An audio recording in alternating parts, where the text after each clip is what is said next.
The idea for tonight was to go into the doctrine that has to do with the second coming.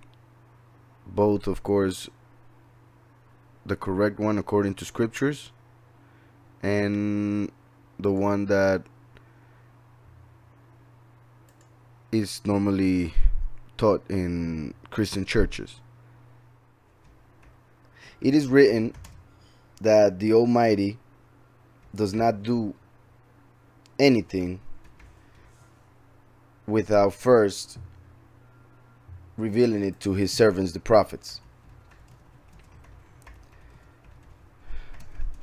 So we need to understand first that the Almighty will not do anything in this world, not because he can, well, he cannot go against his own word, and he himself said he made us in his image and likeness, so that man could be sovereign over creation, and therefore when the Almighty will do something in this creation, this reality which he gave in the hands of men, Yahweh does it through men. And that's why the scriptures were written through the hand of a man, but by the word of Yahweh, and so on and so forth with everything else that we see in scriptures. So Yahweh acts through humans in order to make something happen in the world. So something very important that we need to understand, which is written in Amos 3:7, is surely, so there is no doubt about it. Remember that in Romans 14 it says that doubt leads to sin. So we must not doubt. And if we have doubt, it's because we have lack of knowledge, and because of lack of knowledge, people are destroyed, according to Hosea 4:6. So we must look for knowledge of the Almighty, of his will, of his Son, of his commandments, of the fulfillment of the commandments, the right way of doing it, etc., etc. So scripture does not contradict itself. And here the scripture is telling us, surely Yahweh does nothing, Yahweh Elohim does nothing, unless he reveals his secret to his servants, the prophets. So, before the Almighty does anything in this world, he will reveal it through his prophets. And I know there are several opinions regarding who's a prophet or what a prophet is, and I'm sure we're going to talk about it a little bit in this study, but not as deep as maybe some would expect. A prophet is somebody that speaks on behalf of the Creator. That's why there are so many false prophets. They claim they are speaking in his name, but they are not. Those who are real prophets, as the scripture tells us, if they say a word and that word is not fulfilled, then they are false prophets. But there is a clause. If a person like Jonah gives a prophecy but tells the people, for instance, if you repent, that won't fulfill, that won't happen. If they repent, it won't happen. However, men who are who like to practice sin and therefore do not understand the spiritual, because they are stuck in the flesh like an animal, men will see something like that and judge it completely wrong. Like I was saying, well, in a previous study, when a blessing comes to the righteous, when the blessing comes to a wicked person, it will become a curse, because that wicked person does not understand and cannot handle the blessing, so it will automatically turn into a curse. In the same way, if a curse comes to a believer, a righteous person, that curse would become a blessing. Even if that person has to go through something difficult for whatever reason that Yahweh allows it, that difficulty will lead the person to understanding, to a higher level spiritually. So I know there are many opinions on who's a prophet and who's not. The point is, if a person says something is going to happen and it doesn't happen, he's not a prophet, unless he says that if they do something, it won't happen. If they do it, obviously it won't happen. So he continues being a prophet. Jonah, like I have said in other studies, represents the first and the second coming. When he was young, according to tradition, he died, but the prophet Eliyahu resurrected him. Then when he, well, according to tradition, I repeat, he went and spoke to the Israelim. And this is one of the reasons why I mention tradition sometimes.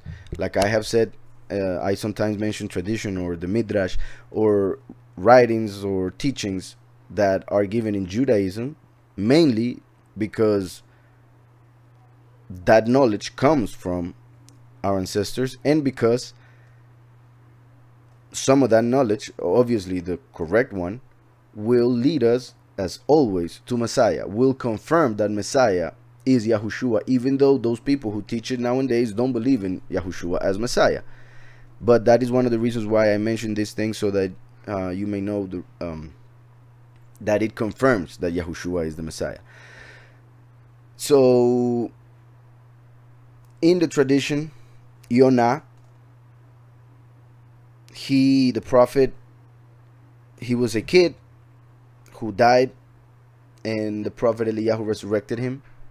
Then when he was still young, the Almighty sent him to speak to the Israelim and tell them that they should repent.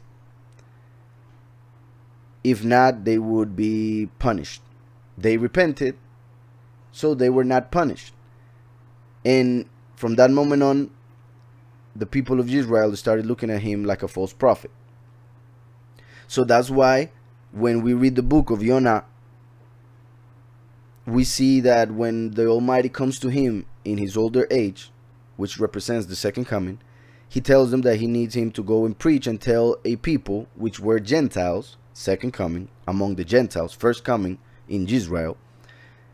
He tells Jonah that he needs to go and tell them to repent. And Jonah, since he had experience, he said, but I know you are merciful. Because 2,000 years ago, Messiah came to be merciful. And he was murdered because he brought the truth. And people did not want to take it.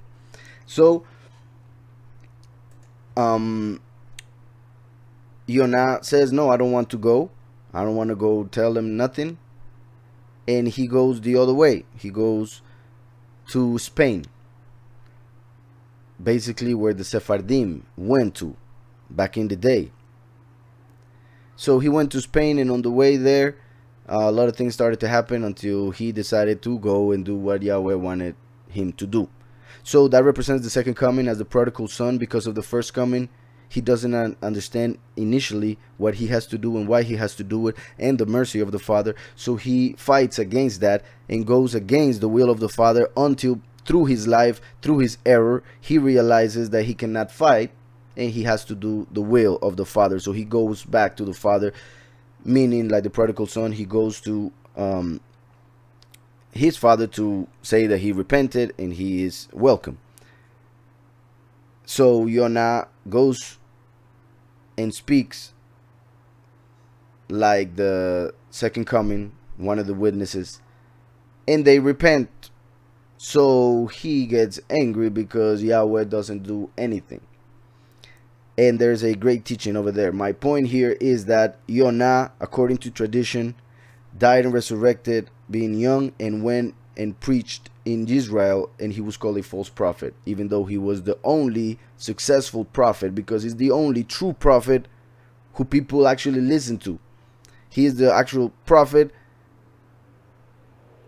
whose words turn people to repentance. So it is amazing that he's the one that was successful in turning people to Yahweh, but that success made those people think that he wasn't a real prophet, because the punishment did not happen. So it happened when he was young, it happened when he was old, and is what we read in the book of Jonah. That is a representation of the second coming. Therefore, we could read the whole book and find a bunch of things that have to do with the second coming. I'm not going to do it right now. I'm just giving you points or tips so that if you want to do it eventually, you can, and you see those hints that I've been mentioning. So Jonah represents the first and second coming. In tradition, we find what would be the first coming. In the scriptures, we find what it is, the second coming. He died as a kid and resurrected. He died as a older man and resurrected because he was swallowed by a fish. And according to scriptures, he died while being in the fish, and he resurrected 3 days later. That's why the Messiah, when he came, he said that the Son of Man would have to fulfill the sign of Jonah, which was to die and remain dead for 3 days and 3 nights. So that's what Messiah fulfilled, and that is what the 2 witnesses will fulfill in the end times. Amos 3:7. Surely, so have no doubt about it, Yahweh does nothing. There are many people who say that nobody can know the end. Nobody can know anything about the end, so you might as well don't read anything about it. Don't study anything about it. But the scripture doesn't say that. They use a verse that says, no one knows the hour nor the day. Hour or day. So if you, as a Christian, which is the most common thing, would say that because of that verse, taking it literally, you will say that no one can know the end. That is wrong, because it says day and hour. And therefore, if we're going to take it by the letter, we would say you can know the week, you can know the month, you can know the year. And that's enough to be ready, to get ready. Plus, it says no one knows the hour nor the Son, only the Father. Only the Father. And we are reading that the Father doesn't do anything unless he reveals it first. So even though no one knows it, when the time comes, he will reveal it to his chosen few so that they may be ready. And how can they know if only the Father knows? Because they will be one with the Father through Messiah. Well, through first and last. Because the last will bring the true doctrine. And through that true doctrine, they will be one with the Father. And the Father will reveal to them before he acts. Because surely Yahweh Elohim does nothing unless he reveals his secret to his servants, the prophets. To his servants, the prophets. As I have read in other times also, it is the honor of a king to find a mystery, to reveal something that Yahweh has hidden. And we are seeing here that Yahweh reveals his secret to the prophets. So therefore the prophets will be kings. The kings are the prophets in the kingdom. That's why David is a prophet and the king of Israel, and represents the second coming, the prophet. So unless he reveals his secret to his servants, plural, the prophets. Like I said, there are several opinions. Some people believe there are no prophets nowadays. There are, but there's so few that is as if there were none. Just like when Eliyahu fought 850 prophets of the lie. 400 that worship the Lord, Baal. The Hebrew for Lord is Baal. And 450 that worshiped Mary, known as Semiramis back in the day, the Queen of Heaven, as we read it in Jeremiah. So 850 false prophet against one true prophet.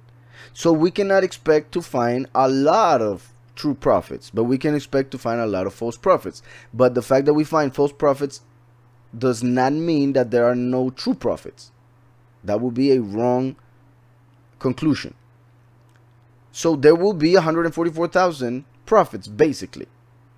Chosen few who will reign and will be used to bring the word of Yahweh to those around. And that is being a prophet, because the spirit of prophecy, according to Revelation 19, the spirit of prophecy is the witness, the testimony of Messiah Yahushua. So when each one of you goes and preaches the true doctrine of Messiah Yahushua, then you are acting as a prophet. Doesn't mean that that is your ministry. It doesn't mean that you are, as a minister, a prophet. You could be a teacher, you could be an apostle, you could be a prophet as the main thing, or you could be an evangelist or a pastor. I don't know if I said the five that we find in scriptures. So since Yahweh doesn't contradict himself, the Son said only the Father knows the hour, as he also told the disciples, it is not for you to know the times in Acts 1. It is basically so that we know that the end time would be revealed until the end times, through the Father, or by the Father, through the Son, to his chosen few. So we cannot twist scriptures only not to study. All throughout scriptures we find the importance of studying scriptures. So when I find anybody using excuses not to study, I find it pretty sad. So unless he reveals his secrets to his servants, the prophets, Yahweh would not manifest on earth again unless he would reveal to his servants how he would manifest himself. So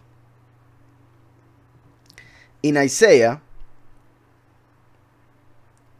is a great book. Well, like I always say, every time I say something about one book, I feel bad about the rest of the books because they are all great.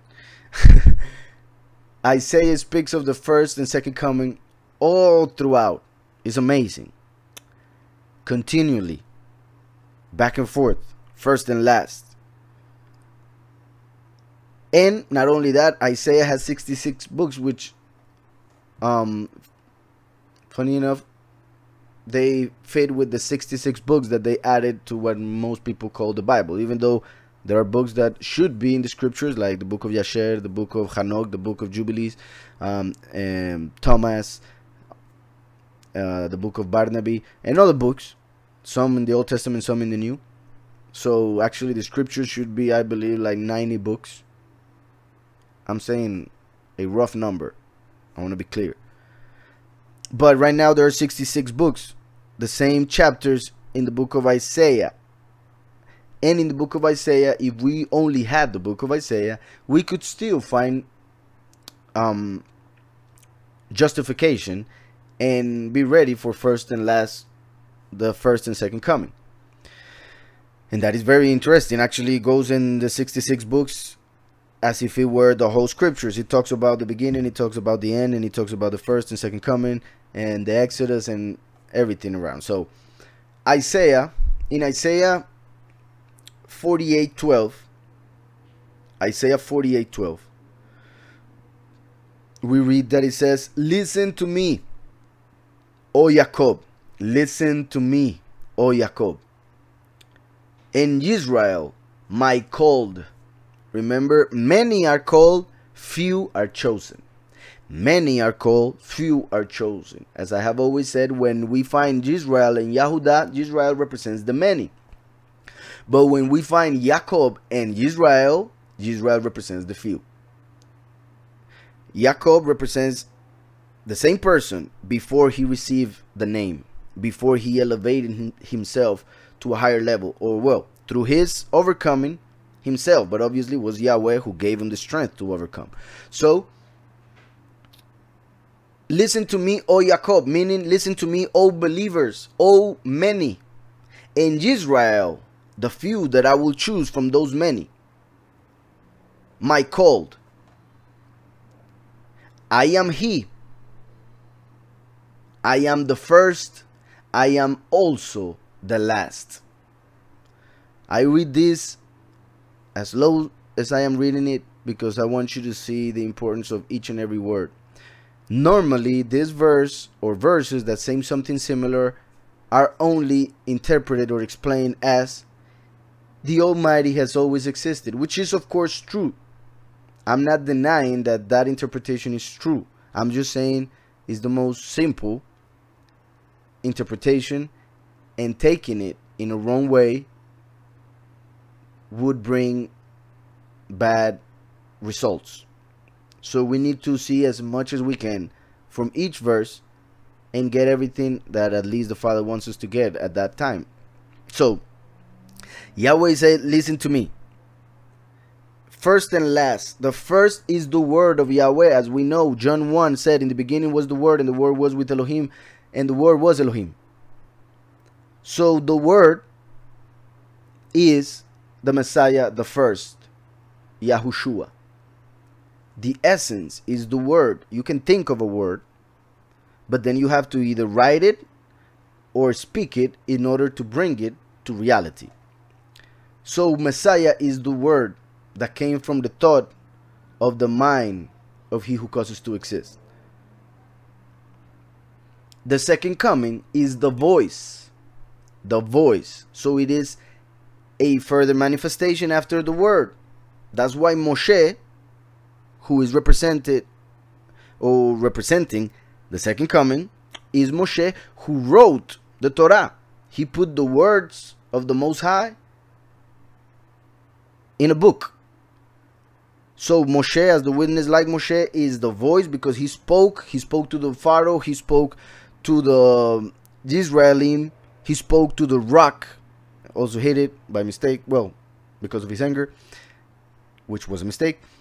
So Moshe spoke and wrote the word because he represents the second coming, the voice. Yahushua said, I am the door and the good shepherd. The sheep listen to the voice of the good shepherd, meaning the second coming, meaning the last. And he goes through the door, meaning the first needed to give salvation and intercede for men, so that the second coming, the Son of Man, would be able to receive that salvation in order to bring justice to the world. Because that's why David also, when he wanted to bring salvation, when he wanted to build a temple, Yahweh told him, no, because you have spilled too much blood. Your son will have to do it. So that represented that the second coming would be as David, not the one to build the temple, but the one to bring the ark, to be the ark, the throne of Yahweh on earth. That's why Yahushua was the one to build the temple. He said, destroy the temple and I build it in 3 days. Because Yahushua never spilled blood, as David did, as Moshe did, as we just explained. So, listen to me, O Jacob, the many, and Israel, the few, my called, because they are both called, but only one is chosen. From Jacob and Israel, they are the same person. What are you talking about? Yeah, they are the same person who gave these two names to a people, the 12 tribes of Israel. And from those 12 tribes, many decided to worship idols, while only few kept the truth in their hearts, remain faithful. So those that remain faithful and get elevated are named Israel. Those who remain as the sand of the sea are the many, Jacob. So I am he, says Yahweh. Listen to that. I am he. As one. Not I am them. I am he. Because it is written, listen, Israel, Shema Israel, Yahweh Eloheinu, Yahweh Echad. I am he. But then he says, I am the first. I am also the last. That is amazing. He's not only saying I am the first, I am the last. I am the first, I am also the last. So he wants to tell people, remember, not only the first. Don't get only focused on the first, because I will also be the last. Also. And if you only focus on the first, somebody will appear and fool you. But if you know that I am also the last, then you will be able to understand what the true doctrine of the first was, and therefore receive justification and salvation and enter alive, as Israel represents the few. So I am he, I am the first, I am also the last. What I am trying to say here, Yahweh was not only saying that he always existed and he will always exist. He's not only saying that he doesn't change, he's the same back in the day and today. He's not only saying that, although that is completely true. He is saying, remember to the people that I will manifest on earth in one time and then another time. And I will be the same here and here, meaning I am both him and him. I am he. Because Yahweh is one, when he made reality, he had to make it as a two. He had to separate. Creation in Hebrew, bara, is connected to separation. So just when you have an idea, you have to start separating thoughts in order to organize that idea and bring it to reality. When Yahweh decided to create, he started to separate. That's why he separated light from darkness, the waters above from the waters below, earth from heaven, etc., etc. So it's all about separation. Yahweh is one, the Aleph. That's why when he created reality, this reality, creation, it happened by him reading the Torah, which starts with the letter Bet, the second letter in the Aleph Bet, the Hebrew alphabet. So it started with the Bet, Bereshit, in the beginning, Bereshit, because Yahweh is one. Therefore, the creation is two. When Yahweh wanted to create, he created duality. That's why man and woman, hot, cold, night, day, right, left, front, back, etc., etc. So he created duality when he made creation, because he remains separate as one. He's set apart. He is kadosh. So he made reality, duality, and that's why Yahweh has to tell us this. Listen to me, O Yaakov and Israel, my call. I am he, the one who created everything. But he, since he created reality in duality, he himself, who is one, would appear twice as first and last. Hope that is being clear. That's why in the book of Genesis 1, the one that I just mentioned, 1:1, in the beginning, Elohim created the heavens and the earth. That's how most people know it. Well, not with Elohim, but you know what I mean. So in the beginning, Elohim created the heavens, plural, and the earth, singular. There are several heavens. There's one earth. That's it. But when you read it in Hebrew, there are two words. They're the same word, but it's twice in that verse. It's found twice in that verse. A word that doesn't have a translation in any language, only in Hebrew. So, I cannot tell you what it is in English. It's only understood in Hebrew, like I said. But that's why they don't add it in the verse that I just mentioned. In the beginning, Elohim created the heavens and the earth. If you see it in Hebrew, there is a word that repeats, that is found before heavens and before earth. So it says, in the beginning, Elohim created et, the heavens, and et, the earth. Bereshit bara Elohim et hashamayim be'et haaretz. So, if we see it in Hebrew, it is amazing, because in Isaiah, Yahweh said, I am the first, I am also the last. When we see the Aleph Bet, the Hebrew alphabet, starts with an Aleph, the one, the first, and ends with a Taf, the last. So, first and last makes reference, among other things, to the first and last letter of the alphabet. That's why in Greek they decided to put Alpha and Omega. However, it is Aleph and Bet, Aleph and Taf. Aleph and Taf are the two letters, first and last, Aleph and Taf.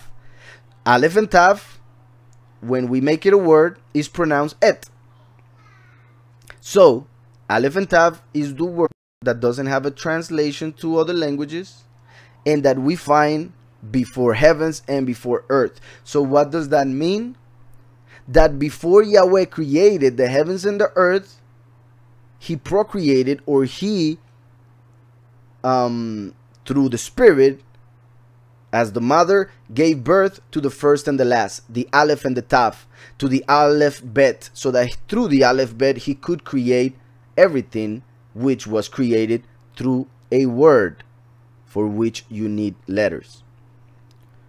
So in the beginning Elohim created first and last, and through them he made the heavens, and first and last, and through them he made the earth. And as we will see eventually, the first, Yahweh as the first, came to save and connect earth to heaven. Bring it up. Well, actually, well, yeah, it depends on how you see it. For now, I'll just say it like that. While the second coming is to bring heaven down, so that heaven and earth become one reality. There will still remain a separation, but there will be unity in all realities, and that's why first and last will become one, as we will also see in Ezekiel 37, in Zechariah, when Yahweh said, "In that day I will be one, and my name one." Since Yahweh says that, is because for a while he wasn't one, even though Deuteronomy says that he is one. So he remained separate as one, but when he made creation, he manifested as two. And that manifestation, once this creation is done with, since it's temporal, once it's finished, Yahweh will become one again. So I am he. I am the first. I am also the last. If we go to Isaiah 44:6, we find something very similar. Thus says Yahweh, the King of Israel, the King of the few. Yahweh, who's coming as the King David, because he came 2,000 years ago as the high priest. Now he's coming as king. So thus says Yahweh, the King of Israel and his Redeemer. The King of Israel and his Redeemer, meaning the last and the first, because the King of Israel is the second coming. The Redeemer is the first coming, because he redeemed us of our sins.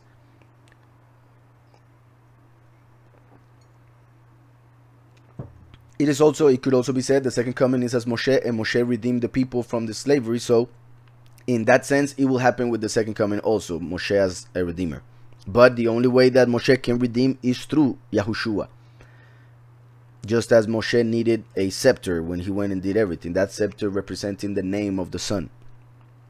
So thus says Yahweh, the King of Israel and his Redeemer, Yahweh of hosts, I am the first and I am the last. That's simple. I am the first and I am the last. He's telling the people, do not forget it. I am the first, I am also the last. Don't get focused only on the first. Don't get focused only on the last, because you will get lost. I say that because that is exactly what happened and is happening and will happen. 2,000 years ago, the Jewish people, and I say Jewish because most of them were already fake, and I mean Esau had already entered when Messiah came to earth and infiltrated Judaism. And, well, the Yahudim also had a lot to do with it, so it's not like they did it in a hidden way. But anyways, when Yahushua came, the Yahudim, the Jewish people, were expecting the second coming, meaning they were expecting the last and the first appear. So they did not recognize him, because they did not understand the prophecies of the first coming. They only understood the prophecies of the second coming. So they were expecting a lion, yet they received a lamb. So they killed the lamb on Pesach, because that's what they do on Pesach. They didn't recognize that he is Messiah, whom Yahweh promised, the first. They were expecting the last. Now Christians are expecting the first.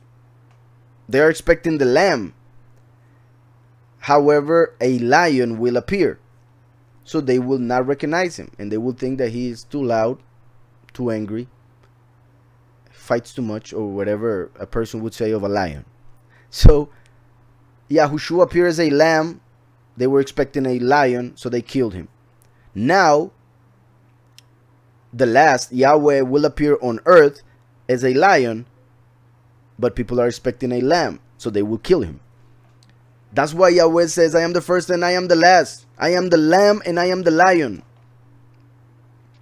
Receive both, not just one. Because if you receive one, like, for instance, people who claim to be Christians, yet do not follow the Messiah, do not follow the commandments, do not read scriptures, all of that. Those who have a fake faith, they claim to believe in Messiah. They claim, well, Christ, as they call him, Jesus or whatever, and they are focused on the first coming, according to them, because that's all they know, as they were taught. They are not expecting a second coming as the first. They are only expecting either to disappear or to see him coming on the clouds and then disappear. Either way, he won't be walking the earth according to their doctrine. So they only think of the first. So when the false Messiah appears, and he will do it in a Hollywood type of way, when the false Messiah appears, those people with fake faith will see him and say, that's it, that's what I've been waiting for, woo, and will accept it and go towards it. That's why Messiah said, when they tell you, here's the Messiah, or he is there, run the other way. So, on the other hand, the Jewish people were focused on the last, and that's why they killed the first, because they were too focused on the last. They were too focused on judgment, on punishment. They wanted Rome to die, so they were focused on that. And when Messiah came to give mercy, they were like, what is this? We don't want that. Now people think they have misunderstood mercy a lot, unfortunately, society mainly. So now that the second coming comes to judge, while everybody in the world says you should not judge, misinterpreting Messiah, when the second coming comes to judge, people will say, who are you to judge? Who are you to tell us these things? Just like when Moshe was chosen and he went to his people and his people told him, who made you our judge? Who are you? That is the same thing that will happen with the second coming. So Yahweh says in Isaiah 44:6, I am the first and I am the last. Besides me, there is no Elohim. Besides me, one, singular, me. There is no Elohim, im, plural in Hebrew. So besides me, there is no mighty ones. This is amazing because he's saying that he who is one manifested as two. That's why singular becomes plural.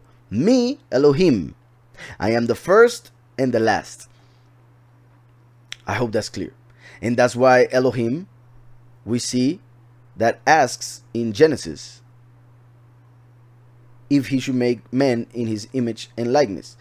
Well, not asks, says basically, but the point is that he's talking to somebody in Genesis. And there are many ways to interpret that, but the one that we'll focus on right now is Yahweh speaking to Messiah. O first speaking to last.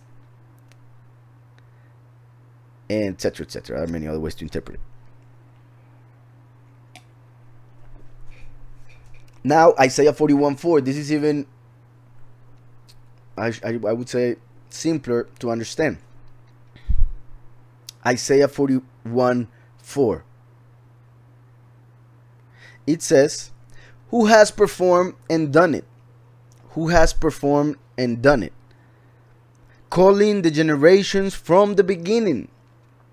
He, Yahweh, is talking about how he proves that he is the only creator and almighty, because he is the only one that can say the end from the very beginning. He could call the name of the last even before the first man was born on earth. So he says, who has performed and done it? Everything. Calling the generations from the beginning.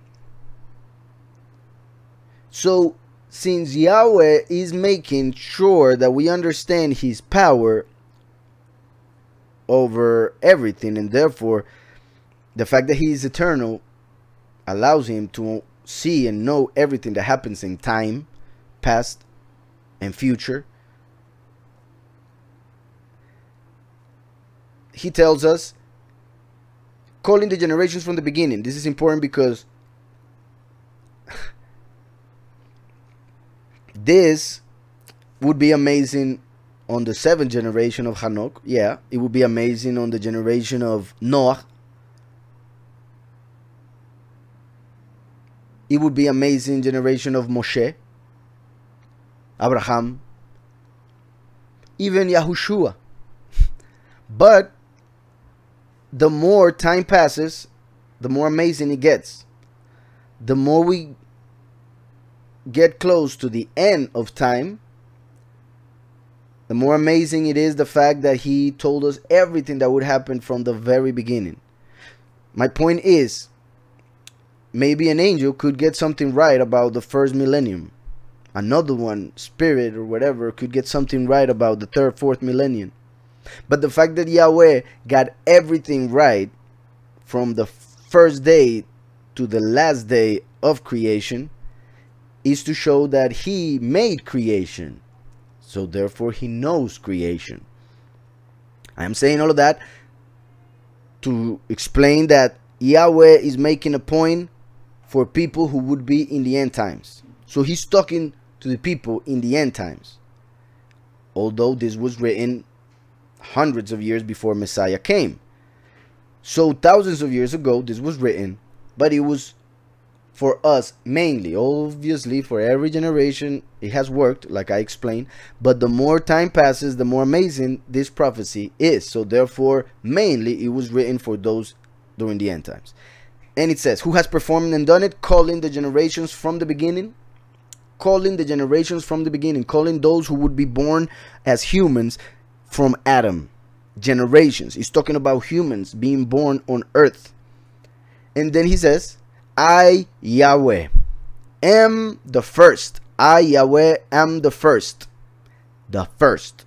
Yahushua the Messiah. The first coming of Yahweh to earth.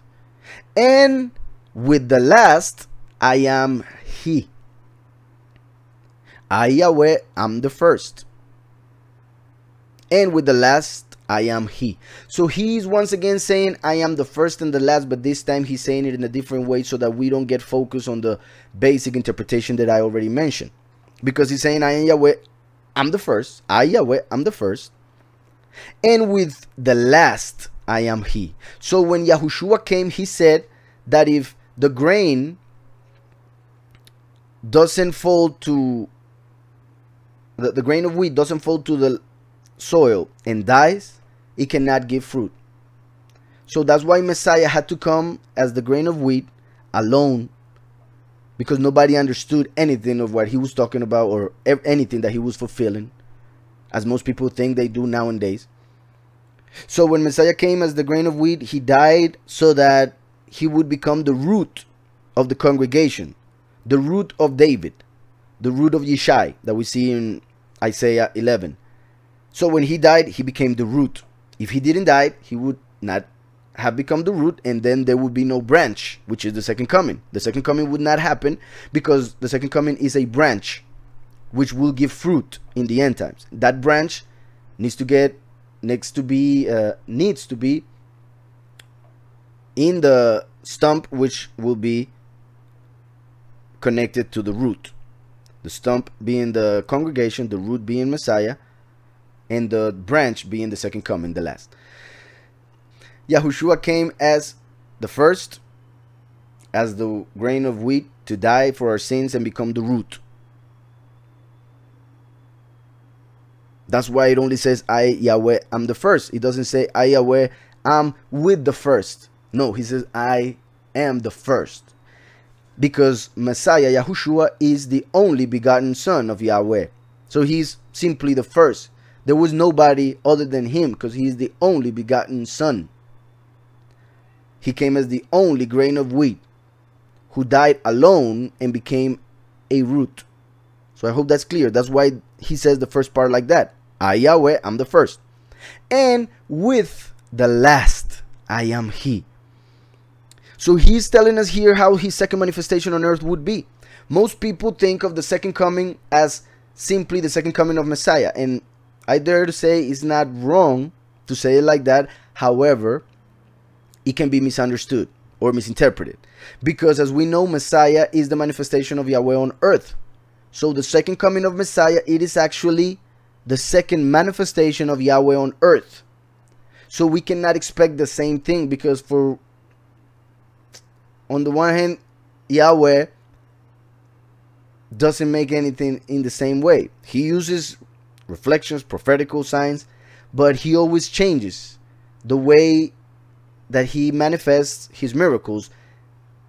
And the change is not that he changes, is the fact that he does everything in a higher, more amazing, more miraculous way each and every time. So we can use the Old Testament to see what is going to happen, but it's not going to happen exactly like the Old Testament says. Yahweh will make it even greater than what we may be able to imagine through what we see in the Old Testament. I hope that is clear. So Yahweh, through these verses, is saying that he would manifest on earth twice. He would manifest as a man on earth twice. Not just once. Not just once being born and then from heaven. No, because he says, and with the last. Meaning, and in the last generation, which he was saying, calling the generations from the beginning. With the last means the last people of the last generation. Yahweh is saying that he would manifest during the end times among the last people. He would be born once again among the last generation. So he would grow from the chosen few. He would come out of the chosen few. The congregation of the chosen few, one of them, Yahweh would choose to be him. Or Yahweh would manifest as one of them.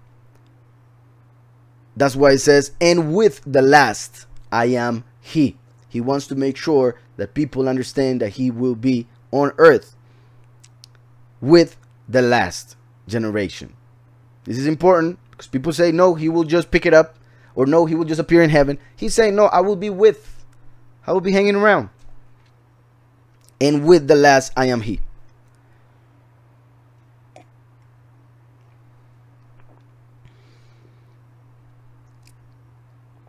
So two manifestations of Yahweh on earth, not just Messiah, because Messiah is the spirit of Yahweh in a body. And mainly Messiah refers to the first coming. The second coming, Yahweh refers to it as the prophet. So we see in scriptures that Yahweh promised three people, and we are about to see that also. Eliyahu, the Messiah, and the prophet. If we were to separate them with titles or names, Eliyahu, the name of the man, Messiah, anointed, who gives us the spirit, the unction, and then the prophet like Moshe.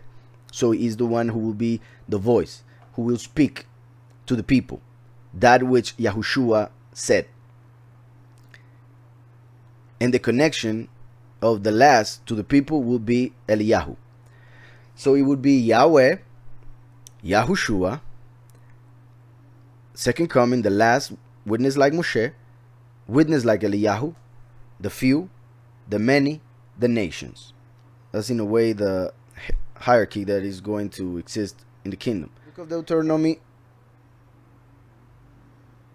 chapter 18.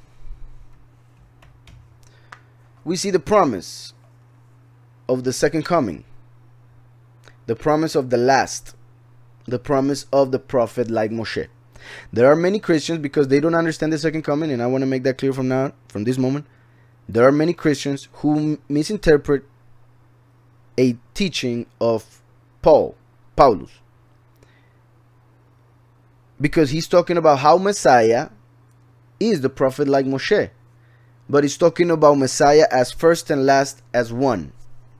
That's why he mentions the prophet like Moshe in a prophetical way regarding the second coming, but in a spiritual way regarding the first coming. Because Yahushua redeemed our soul from hell by forgiving our sins. The second, the last, like Moshe, will redeem the bodies, the minds from the slavery to the world, to sin. Because it is one thing to know that you shouldn't sin, and another to understand why you shouldn't sin. And there is a difference between not sinning because you know it's bad, but wanting to do it, and not wanting to sin simply because you understand that it's just not right. So Yahushua came to give the truth. The last comes to explain it, to give understanding of it, because most people really didn't get it, but it had to do with the way that Yahweh would manifest. As I have explained, first comes wisdom, then comes understanding. So Yahushua came as the wisdom of the Father manifested in the flesh, the Spirit of Yahweh in the flesh. Wisdom, the truth, because the fear of Yahweh is the beginning of wisdom. The fear of Yahweh gives us wisdom to realize who Messiah is. And when we know Messiah, we know the Father. So he is the wisdom. He brings us and gives us wisdom. But one thing is to have wisdom, and another one is to understand that wisdom which you have received. And you need both tools. The wisdom is like a flash of light, an idea, a revelation, while understanding is order, takes time, is putting in order that idea, that revelation, into why it is what it is, to understand it logically and being able to explain it to those who may not understand the first. So in Deuteronomy 18 verse 15 says, Yahweh your Elohim will raise up for you a prophet like me from your midst. There it is. The prophecy, Yahweh then mentioned it in Isaiah. I repeat in case you missed it. Yahweh your Elohim will raise up. The word raise up, Yahweh uses it for the second coming, because it is raised from the root, as a branch also from the stump. It will raise up like the dream of Joseph when he saw that the things that they had, his brothers had harvested, were bending or kneeling to the one that he had harvested, to him. So he said to them, please hear this dream which I have dreamt. In Genesis 37 verse 6, now the 7 says, there we were binding sheaves in the field. Then behold, my sheaf arose, and also stood upright. And indeed your sheaf stood all around and bowed down to my sheaf. So he's saying my sheaf arose. The word in Hebrew is kumah, the verb, but the root is kum. So in Judaism it is taught that every time, and this is, I mentioned Judaism in case you wanted to go research it, but if I am saying it, is because of course I believe it, because that is one of the keys of interpretation. One of the keys of how to interpret the scriptures is to connect words. Yahweh uses words in a perfect way, so the words that he chose to use in each instance, he chose it for a reason, in many ways prophetical, or something to teach us through it. So for instance, one key is that you based your interpretation of a symbol or a metaphor on the first mention of that word. So you go back to the Torah and you look for the word and see how the word is used, and mainly the first instance where that word appears in scriptures will give you a hint of how to interpret it, how to take it, what it represents, what it means every time that it appears in scriptures. So in this case, the word that it is being translated as arose is kuma. Kuma. And through that, we understand that every time that the word kuma or kum is used in scriptures is to represent the manifestation, the prophetical manifestation in the end times of this prophecy that was given to Joseph. So he said that his sheaf arose, and we are seeing, we just saw in Deuteronomy 18:15 that Moshe said to the people, Yahweh your Elohim will raise up for you. So it is connected. The prophecy that was given to Joseph in Genesis 37 was mentioned once again in Deuteronomy 18 verse 15, because he would be raised up. Kuma says, for you a prophet like me, meaning a prophet like Moshe, the witness like Moshe, from your midst, meaning from the middle, amongst the congregation. So it was given, the prophecy in Genesis 37 through a dream to Joseph, the father of the second coming, genetically. Then Moshe comes and confirms it with the same words, raise up a prophet like Moshe from your midst. And in Isaiah 41:4 we see that Yahweh says, I Yahweh am the first, and with the last I am he, meaning, and in the midst of the last I will arise to fulfill the prophecies given to Joseph, Moshe, and the rest. I hope that is clear, because I do believe it's very important. And to understand it a lot better, we can go to Genesis 49.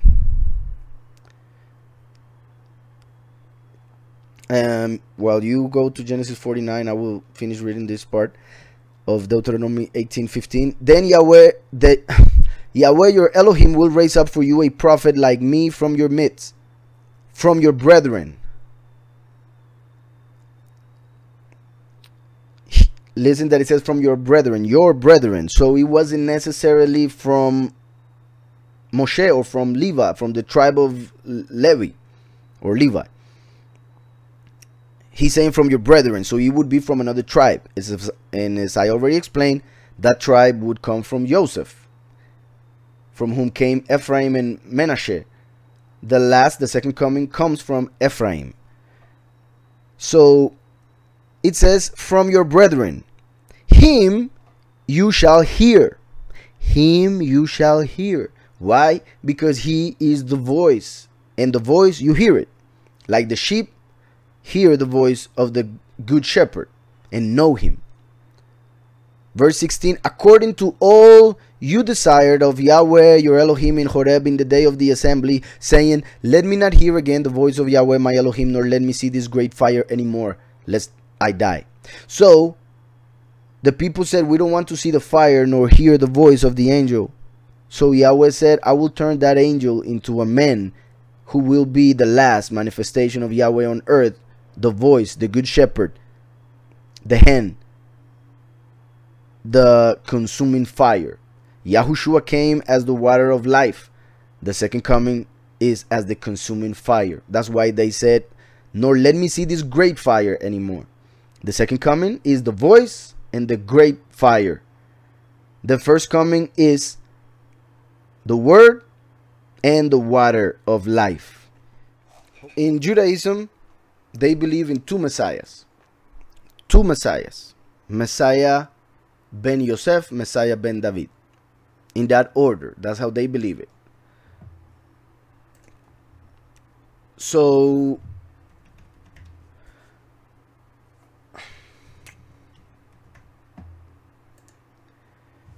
in Judaism, like I said, they believe in two Israelites that would be anointed Anointed means Mashiach. Or actually I should say Mashiach means anointed. So they believe in two Mashiachs, in two Messiahs, in two people from Israel who would be anointed in order to fulfill the prophecies. That is how they see it in Judaism. First, one from Joseph, Mashiach ben Yosef. You can look for it like that. And second, Mashiach ben David. Mashiach ben Yosef, Mashiach ben David, the two messiahs in Judaism. That is actually correct, however, in a different order, but that I will explain in a bit. That is actually correct, and that is what Christians get wrong. Because for Christians, it's not two messiahs, it's one that appears two different times. Like Alejandro just said, the second time being Revelation 19, as Christians believe, in the war of Armageddon at the end of the 7 years, which makes no sense, and I will explain why later on. So, Judaism believes in two messiahs in one time, one manifestation. Comes Yosef, he fights in a war, he gets killed, then Messiah ben David comes and resurrects him and fulfills the rest. So to them, to Judaism, two messiahs in one time. But in Christianity, one Messiah, two times. So it is pretty similar. And what is funny is that both have something right, but both have a lot wrong. So if we study Christianity and all the doctrines of Christianity, if we study Judaism and the doctrines that they have to do, that they believe regarding Messiah, and if then we go to scriptures, we are going to see that scriptures speaks of two messiahs like Judaism, and speaks of two different times in which those two messiahs would manifest, having in the middle 2,000 years. First and the last. So Christianity has a right, two comings. That's why they believe in the first 2,000 years ago. But Judaism has right, two messiahs. So, two Israelim that would be anointed for one moment in history. The first would be through the tribe of Yahusef or Yosef, who would die in the war. And the second through the tribe of Yahudah, who would resurrect the first and bring peace. Two men, one time. In Christianity, the way they see it, Messiah is the incarnation of the Almighty through the tribe of Yahudah, one time to die for men. And he himself, the same person from the tribe of Yahudah, would come from the heavens to pick up during the rapture. And then what some people call the second coming, they say is the rapture. Some people say is the war of Armageddon. Either way, he won't be born again.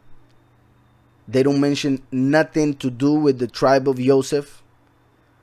In Christianity, you will never hear anybody talking about somebody from the tribe of Joseph as being important, because they don't understand the second coming. So they only understand that from the tribe of Yahudah, die, resurrects, and then he doesn't have to be born again. He doesn't have to die again. He only has to come and pick up everybody. So one man, two times. Judaism, two men, one time. Christianity, one man, two times. If we get the thesis and the antithesis, we get the synthesis, which is basically the truth. In this case, when we get all the prophecies and the doctrine that some have, the doctrine that others have, with the scriptures, we can bring down the falsehood of each and come to the truth. The truth is, as I have already been saying it, that Yahweh would manifest twice on earth through two men, through two different tribes, during two different times in history. So yeah, there is 2,000 years between the first and the last. Yeah, like Christians believe in those 2,000 years between first and second coming. However, they don't understand that he would have to be born again, like the Jewish people do, that he would have to be born from two tribes, two different tribes. So the first coming, he would appear as the light of the world, because he came in the 4th millennium, when the light of the world was created. During the 4th day of creation, the sun was created. That's why Yahushua appeared during the 4th millennium, the 4th day, because to Yahweh 1 day is like 1,000 days. Like 1,000 years, I'm sorry. 1 day like 1,000 years. So during the 4th day, Yahweh created the sun, the light of the world. During the 4th millennium, Yahushua appeared as the light of the world. During the 6th day, Yahweh created men. So during the 6th millennium, Yahweh would manifest as the Son of Man. So the light of the world, the Son of Man. 4th millennium, 6th millennium. 2,000 years in the middle. First and second coming. First and last. The first, as we know, came from the tribe, genetically, came from the tribe of Yehudah.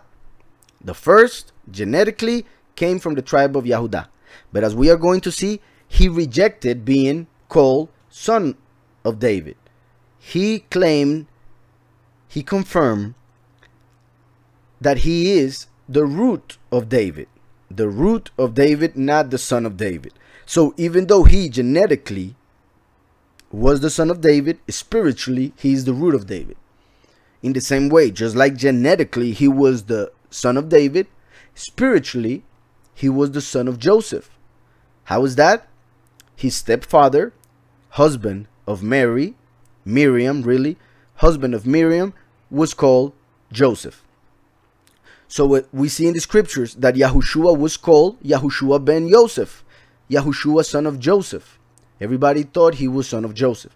So Yahushua came as the son of Joseph, symbolically, spiritually, as Judaism expected the son of Joseph to come first. But physically or genetically, he came as the son of David. And that's why Christianity doesn't understand the son of Joseph as the second coming. I hope I'm not confusing anybody. I'm explaining all this as an introduction for what I am about to read in Genesis 49. So, just like the first came genetically through David, the tribe of Yehudah, symbolically he was the son of Joseph, because Joseph was the name of the husband of Miriam. The second coming happens the same the other way around. He will come genetically from Joseph through the tribe of Ephraim. However, through his belief in Yahushua, he will become a Yahudi. He will be connected to the root of David, and therefore he will become the branch of David, the son of David. Because in Yahushua there's no Greek, there is no Yahudi, because we are one in him, and he is Yahudi. So even though a person may be from the tribe of Ephraim, as it is the case with the last, by accepting Yahushua, he becomes a Yahudi. Genetically Ephraim, spiritually Yahudi. So he can fulfill the second coming, which has those two characteristics, basically. So first and last, the first came as the Kohen Gadol, or high priest. The second coming is as the king, the great king, Melech Gadol. The Kohen Gadol was Mashiach ben Yehudah, and the Melech Gadol is Mashiach ben Yahusef. That's why Yahusef became the king in Egypt. So it is one Elohim. Remember, Elohim is plural, but is used as singular when it has to do with the Father, who has authority over all powers. So one mighty one, one Elohim, as two men in two times. If we go to Jeremiah 49, in Jeremiah 49 it says, well, I'm not going to read the whole thing because it would take forever, but verse 8, in verse 8, and just so you know, in case you have never read this chapter, or even if you had, these are 12 blessings that Jacob gave his sons. But they were not only blessings, they were prophecies. Each blessing had a prophecy hidden within it. That is why actually in the beginning of it, the first verse says, and Jacob called his sons and said, gather together. Gather together. Like in the end times, we would be all throughout the world, all the nations. And we need to gather together in the true doctrine. So anyways, gather together, that I may tell you what shall befall you in the last days. That I may tell you what shall befall you in the last days. So this is amazing, because Jacob in Genesis was telling his sons, I'm going to tell you the end times. In Judaism, since they don't have the spirit of prophecy, they cannot understand why Jacob would say this and then would go on to bless them. They don't understand that the blessings are a prophecy of the end times. They may say a couple things, but the way that I'm about to explain it, not really. So what they say in Judaism, and you can research this, which is I found a little bit funny, is that when Jacob said this to them, he had seen the end times. And when he told his kids that he was going to show them or tell them the end times, that either because he was about to say it in a proud way, or simply because they were not supposed to know it yet. In Judaism, they claim that once he said, gather, because I'm going to tell you the last days, that at that moment the spirit left him. So he forgot everything about it, according to Judaism. So he said, okay, I don't know what to tell them, so I'm going to bless them. So according to Judaism, even though he said that he was going to tell them about the last days, he actually lost the spirit for a moment and changed his mind and blessed them. But when we see the blessings, we realize that he's telling them what would happen in the last days through the blessings that he gave them. So he gave them a blessing next to a prophecy. A prophecy is a blessing. And a blessing is prophetical, because it's something that you expect to happen later on. So this amazing prophecy of Genesis 49 has to do with the last days. It is also interesting that when we see Messiah, the way he expressed himself and everything that he said when he came and after he left, we see that the end times actually started ever since he came. And if we see the 6,000 years, well, yeah, you can see the last 2,000 years as the end. But obviously, the closer we get, since we are in time and each man has 70 to 80 years of life, 70, 80 years is a lot, because it's an entire life for a man. But in 1,000 years is nothing. In 2,000 years, even less. My point is, the end times started with Messiah, but obviously it would be a period of 2,000 years that to Yahweh is only 2 days. But for us has been 2,000 years, so it seemed like a lot. Verse 8 starts talking about Yehudah. Yehudah is the tribe from which came Messiah, Yahushua. The reason why we're reading this chapter is because in this chapter we find a prophecy of the first and last, the first and second coming. And it's so clear that when the Father revealed it to me, couldn't believe I had not seen it before. It says, Yehudah, you are he whom your brothers shall praise. That's why we are called Yahudim, not necessarily Yisraelim. Obviously that name also applies, but Yahudim is focused on Yahushua, who came from Yehudah to become the intercessor for us to praise Yahweh, the true Elohim, through him. And that's why Yehudah means the praise of Yahweh. He who prays Yahweh. So the Kohen Gadol, who brings the praise to Yahweh, came first, Yahushua, to forgive our sins. And therefore we praise him as he is worthy of praise, like we read in the book of Revelation. So Yehudah, meaning the second coming, meaning the first coming of Messiah. You are he whom your brothers shall praise. Your hand shall be on the neck of your enemies. Your hand. Like I said, the first coming is the arm, the second coming is the hand. The second coming comes because the first sends him. As we see in the book of Revelation, Yahushua said, I will send my malach to testify to the congregations. That is, just like Yahweh sent Yahushua to testify to Israel, now Yahushua is sending the last to testify to those who believe or claim to believe in Messiah. So the fact that it says your hand shall be on the neck of your enemies is the fact that Yahushua will make justice on earth through the last, who is the wrath of the Lamb, like we read in the book of Revelation.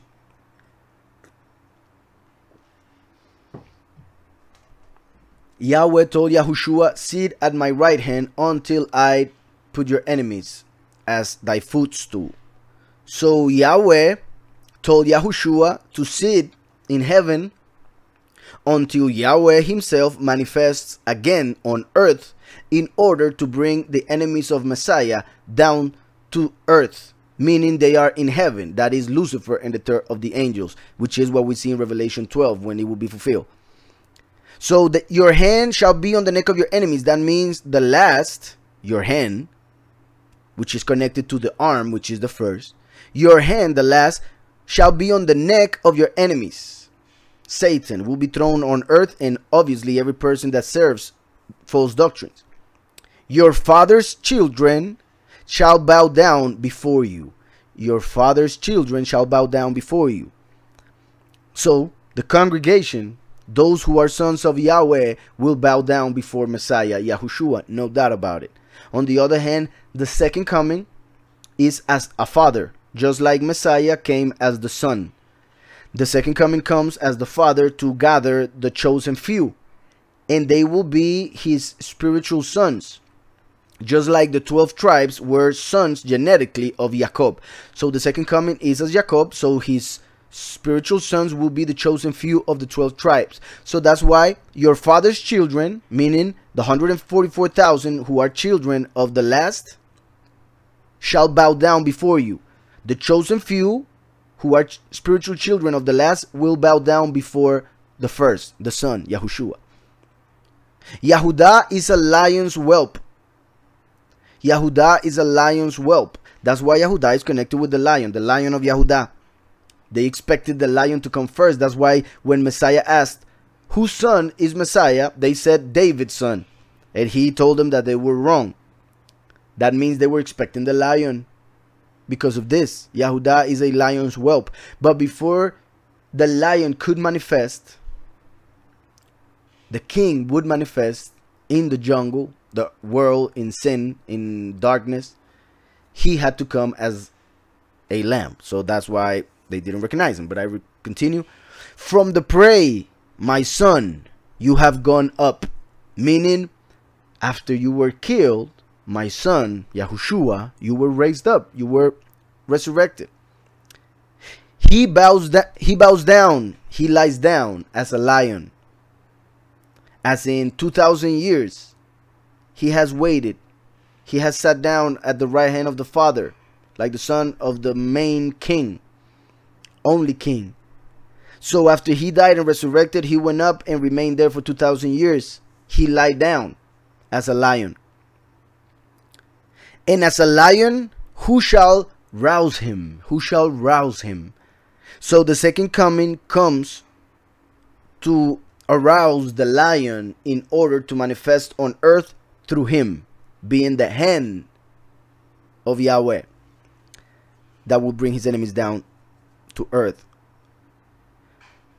Verse 10. This is so important and interesting because the words that are used. The scepter shall not depart from Yahudah. The scepter shall not depart from Yahudah, nor a lawgiver from between his feet, until Shiloh comes. And to him shall be the obedience of the people. The scepter shall not depart from Yahudah. The scepter represents the reign, the kingdom, the authority of the king. When somebody says, for instance, this cup will not depart my hand, until the hand of Yahweh, or as it says there, until Shiloh comes. Meaning, once, let's say this hand is Shiloh, once Shiloh comes, then the scepter, as if it were the cup, will be departing from Yahudah. Normally, the way they explain this in Judaism is that authority and the knowledge of the law would not depart from the Yahudim until Messiah would appear. That is true. They remain with power and knowledge of the letter until Yahushua the Messiah through Yahudah appear on earth. At that moment they went blind. They didn't recognize him. They rejected him and killed him. That's why it departed from them. Yahweh took it from those of the flesh, those of the letter. The scepter departed from Yahudah of the flesh and from the lawgivers when Messiah came. However, it goes even deeper than that, the interpretation, because scepter, lawgiver, is something that has to do with Moshe. He gave the law. He is actually the first king, but he wasn't crowned. He was outside the land. So the actual, well, the one that had the crown in the land first in Israel was Shaul, of course. But the first leader of the people was Moshe. So he was as a king without a crown.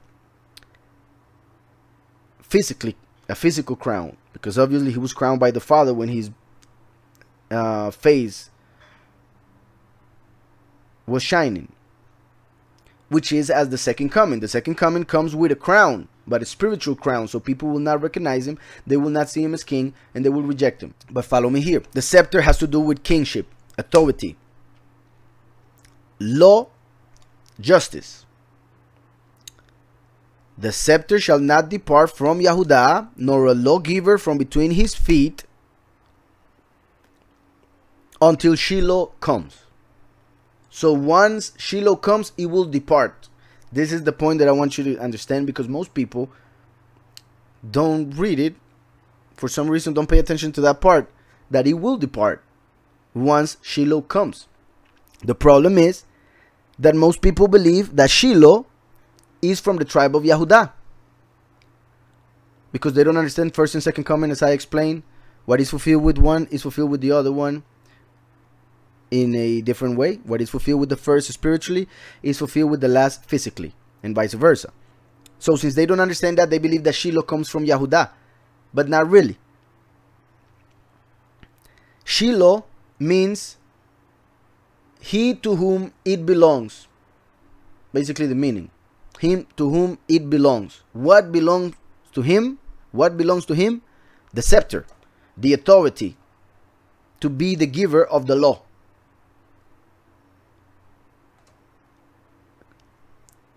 If we see the Hebrew, the word Shiloh, in this instance, because it's not the only instance in which it appears in scriptures, but in this particular instance in Genesis 49 is written different.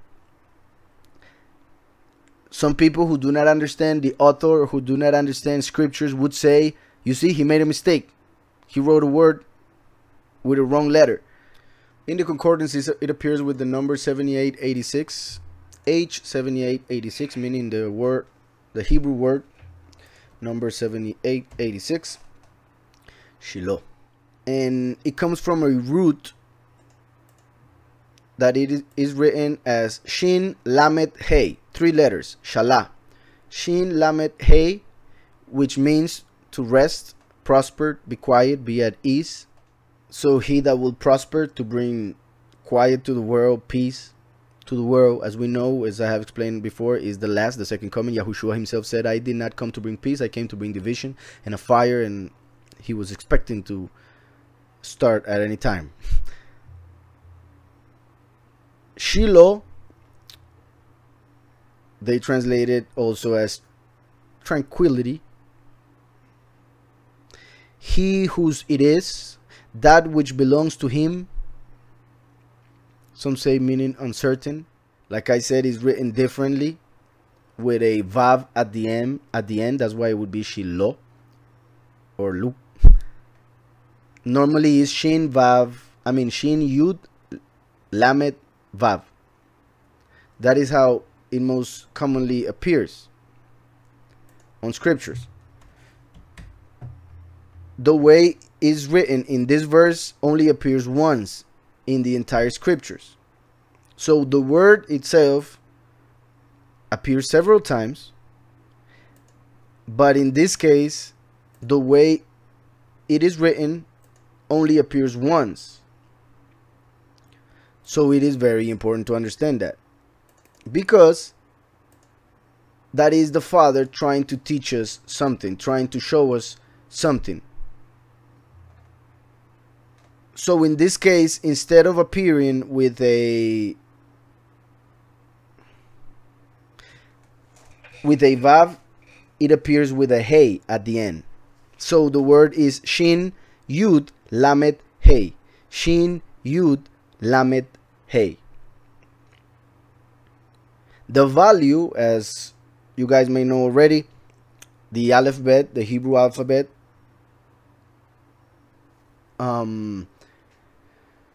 each letter of it has a numerical value. So in Hebrew, numbers as we use them are not used because we have the letters. So the letters are used as the numbers because each of them has a numerical value.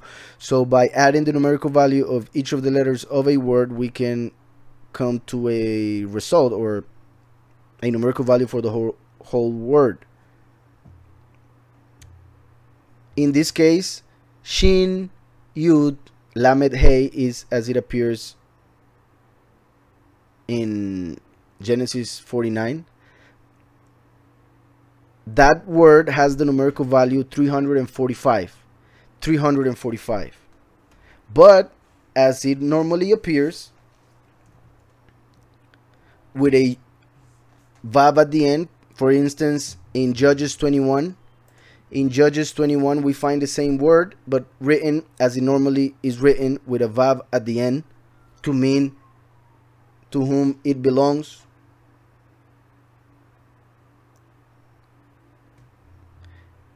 That way of writing it, like I said, which appears several times in scriptures, has the numerical value 346.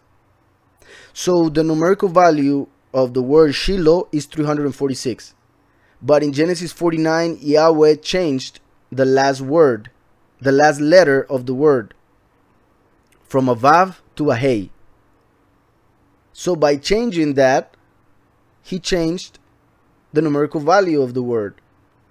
So Shiloh, in this particular instance, became 345. And why is that so amazing, and why am I taking so much time to explain it? Is because in Hebrew, the word Moshe, or Moses as most people know him, is written with the letter Mem, the letter Shin, and the letter Hey. Moshe. And now that I'm going to put this in the chat so that you guys can see it. That is Moshe. What I just wrote is Moshe. Shiloh with a vav at the end, that would be 346. Shiloh with a vav at the end, 346. However, Shiloh with a hey at the end, as it appears only in Genesis 49,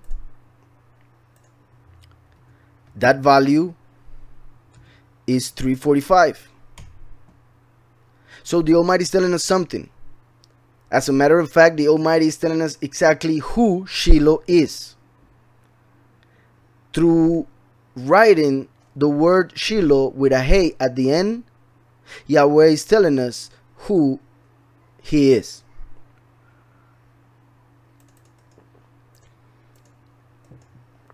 Because the Mem has a value of 40, the Shin has a value of 300, and the Hey has a value of 5. So the word Moshe has a value of 345. This is amazing. Because Yahweh is telling us through the word Shiloh, basically we could read it, the scepter shall not depart from Yehudah, nor a lawgiver from between his feet, until Moshe, until the 345, until Moshe comes. So the authority has been kept in the tribe of Yehudah because of Yahushua the last 2,000 years, until the second coming appears. And then Yahushua will give him the scepter, will give him the authority to become king of the world, because he is Shiloh, to whom it belongs. The witness like Moshe. I hope that is clear, because it is an amazing revelation. And I repeat the word amazing a lot because it is. In Revelation, the book of Revelation 2, listen to this, please.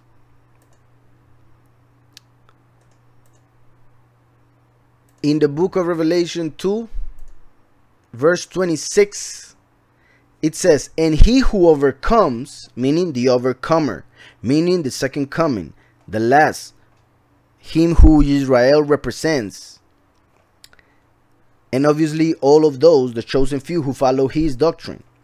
And he who overcomes and keeps my works until the end, to him I will give power over the nations. I will give power, meaning authority. He will be a lawgiver. I will give power over the nations. Listen to this. He shall rule them with a rod of iron. He shall rule them with a rod of iron, meaning he shall rule them with a scepter. What scepter?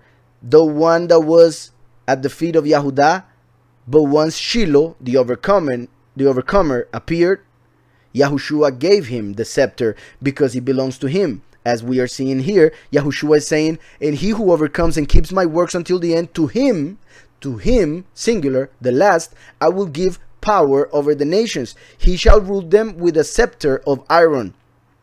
They shall be dashed to pieces like the potter's vessels.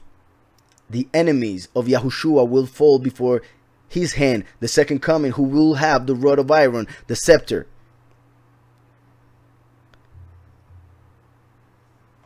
And he says, as I also have received from my Father. So that which Yahushua received from the Father, he will give to the last, who is the second manifestation of the Father. And I will give him the morning star. The morning star, the sun, actually. Hillel ben Shachar, as it is called in Revelation 14. There are people who say that, as they call him, that Jesus is Lucifer. And they don't know what they're saying, but in a way, they're saying more than you may think. Because in Revelation, we see that Messiah, the second coming, is called the morning star. He is given the morning star. Why is he given the morning star? Because he was in the hands of another, Lucifer, who is called morning star. So it's not that Messiah is son of Lucifer, or that Messiah is Lucifer, as some have interpreted from these verses. It's the fact that that which Yahweh gave to Lucifer will be taken from him and given to the last. That's why, just like the sun appears and goes up and then goes down, at least to our perspective, Lucifer, at the beginning of time, he wanted to go up and put his throne right next to the Father, but then he went down because of his rebellion. Now Yahweh will take that star, that luminary, and give it to the last to represent him, and because he is the son of justice, as we see in Revelation 4:2. I mean, in Malachi 4:2. So in Malachi 4:2, the son of justice comes, the second coming. That's why the sun, the morning star, will be given into the hands of the last. And that's why we see that in the new heavens and the new earth, there will not be a need of sun, because the Messiah will be the light of it. So the second coming will replace Lucifer as the mighty one of this world. This is very important. He will replace him. He is not him. He will replace him. That's why Jacob replaced Esau. That's why David replaced Shaul. That's why Paul or Paulus replaced Judas, etc., etc., one after the other, one after the other. We see in scripture. That's why Jacob was named the supplanter, because he represents he who will supplant the enemy to become Yisrael, he who will reign as Elohim on earth. That's why Shet or Set was named that, which means substitute, because he would substitute Hevel or Abel, who had been killed by Cain.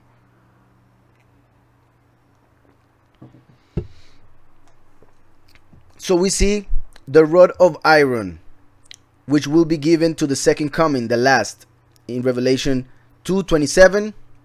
Then we see it in Revelation 12. Verse 5, talking about the congregation as a woman, a virgin woman, it says, she bore a male child, the second coming, who was to rule all nations as the great king. All nations with a rod of iron, with a scepter of iron, which belongs to him, according to Revelation 49. And her child was caught up to Yahweh and his throne, because he will be king. Then the woman fled to the wilderness. That is the second Exodus, as I have explained in other studies. Revelation 19, it says, verse 14, and the armies in heaven, clothed in fine linen, white and clean, followed him on white horses. This is after he overcame. This is after he overcame. So this cannot be the second coming, as Alejandro was mentioning Christians preach. Revelation 19 cannot be the second coming, because here he already overcame. So he had to appear before this on earth to overcome, die and resurrect, and then come to do this with the authority that Yahweh will give him once he overcomes. So, and the armies in heaven, clothed in fine linen, white and clean, followed him on white horses. Now out of his mouth goes a sharp sword, that with it he should strike the nations. The sword is the spirit that we receive through Yahushua. Yahushua is the sword. The last is the bow. So the spirit of Yahushua will come out of the mouth of the last, who is the voice, like a sharp sword, that with it he should strike the nations. And he himself, the overcomer, will rule them, Shiloh, will rule them with a scepter of iron, with a rod of iron. Because he comes as a Gentile. Iron is connected to the Gentiles. It's connected to the angels. So is Michael appearing on earth as a Gentile to the nations, to take the scepter and rule over them. He himself treads the winepress of the fierceness and wrath of Almighty Elohim. That is not Messiah Yahushua who brought mercy. That is the last who brings vengeance. Of course, the only way that the last can achieve that is through the first, through his forgiveness.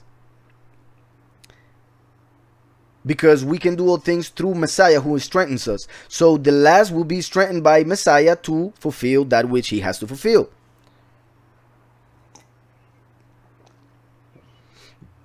And he has on his robe and on his thigh, not only on his robe, he has on his thigh a name written.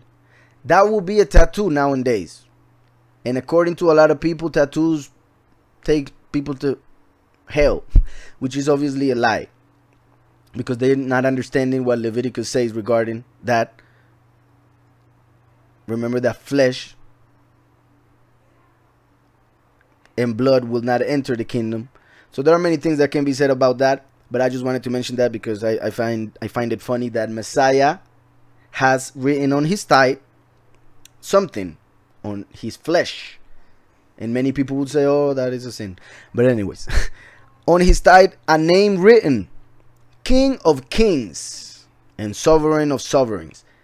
That is when he finally takes his place as king, because Messiah took his place as Kohen, as intercessor between the Almighty and men. So I'm really going to try to finish explaining Genesis 49 tonight, so that we can continue next week with the rest, which is a lot. Alejandro Vargas says Zechariah 14 tells when he comes back, we'll destroy a mountain and it'll convert into a valley. Why not that valley Armageddon? Why not in that valley Armageddon war? Sorry, I'm not sure I got it. I mean, I understand what you're saying about Zechariah 14. That you read in Zechariah 14 is something that the Jewish people are expecting to happen, to believe in Messiah, which it will be pretty problematic because it will only happen until Revelation 19. That part in particular that you are mentioning, in which the Mount of Olives will split in two and will leave a huge valley in between. It is there where the New Jerusalem will come down and be set on earth. It is what it is. That's what it is. But the fact that Messiah comes and set his feet on the mountain and the mountain splits in two, that will happen until Revelation 19. So it will happen until the last dies and resurrects. So it's not something that we should expect right now. I want to make that clear.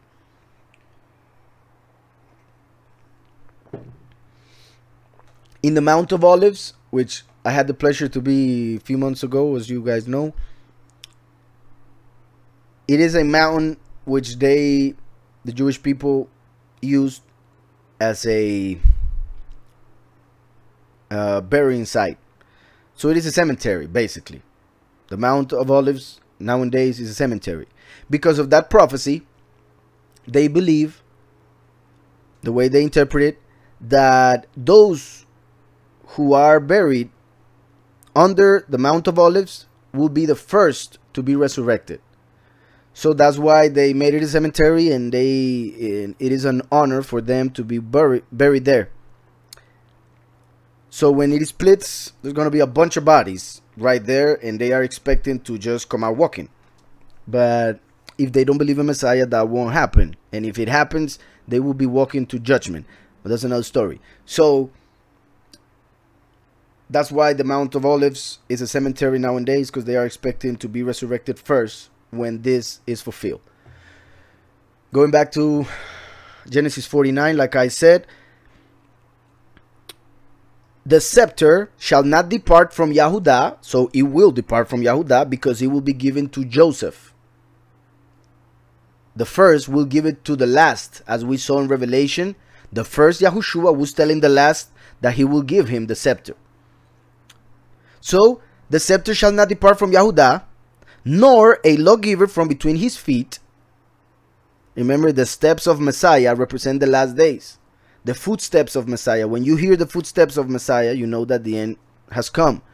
So, nor a lawgiver from between his feet, because the lawgiver Moshe will come as the steps of Messiah, the footsteps of Messiah. Until Shiloh comes. Until Moshe comes. Until the witness like Moshe comes, he to whom it belongs. The scepter. And to him, to Moshe, to the last, shall be the obedience of the nations, of the people. So the people, in this case Israel, will have to obey the last. Who obeys the first? Who fulfill everything that Yahweh, the One, said. So, binding his donkey to the vine, binding his donkey to the vine, and his donkey's colt to the choice vine. These two appear when Messiah came to Jerusalem and entered on a donkey to fulfill what Zechariah said, Zechariah. And we see that it was already prophesied in Genesis 49. Also talking about how Yahushua would bring forgiveness, happiness through that forgiveness. How he would bring the mercy of Yahweh. Wine is connected to joy. When you drink it, you start feeling a little happy. So wine is connected to joy. That's why when Messiah came, he turned the water into wine. He was telling the people that he came to bring the joy, the forgiveness, mercy. However, we see in the book of Revelation that when the two witnesses appear, just like Moshe and Aaron, they will turn the water into blood. Blood represents judgment, punishment. So the second coming will turn water into blood to represent that he will bring judgment. We see here when it comes to Yehudah that he is being connected to wine, because through Yehudah we would rejoice in his mercy. So binding his donkey to the vine, Yahushua said that he is the vine. Not divine. That is a word that is connected to some bad things. The vine. Because we need to be connected to him as branches. Being the vine, Yisrael itself. And the fig tree in the middle of the vine, Yahudah. So Yahushua the first is the vine. He came to bring happiness. And that's why he gave wine. Binding his donkey to the vine, meaning also the donkey, the fact that he would come as a humble person to serve Yahweh. That's why the donkey and other things regarding the second coming, but right now we're talking about the first because this is the tribe of Yahudah. So, and his donkey is called to the choice vine.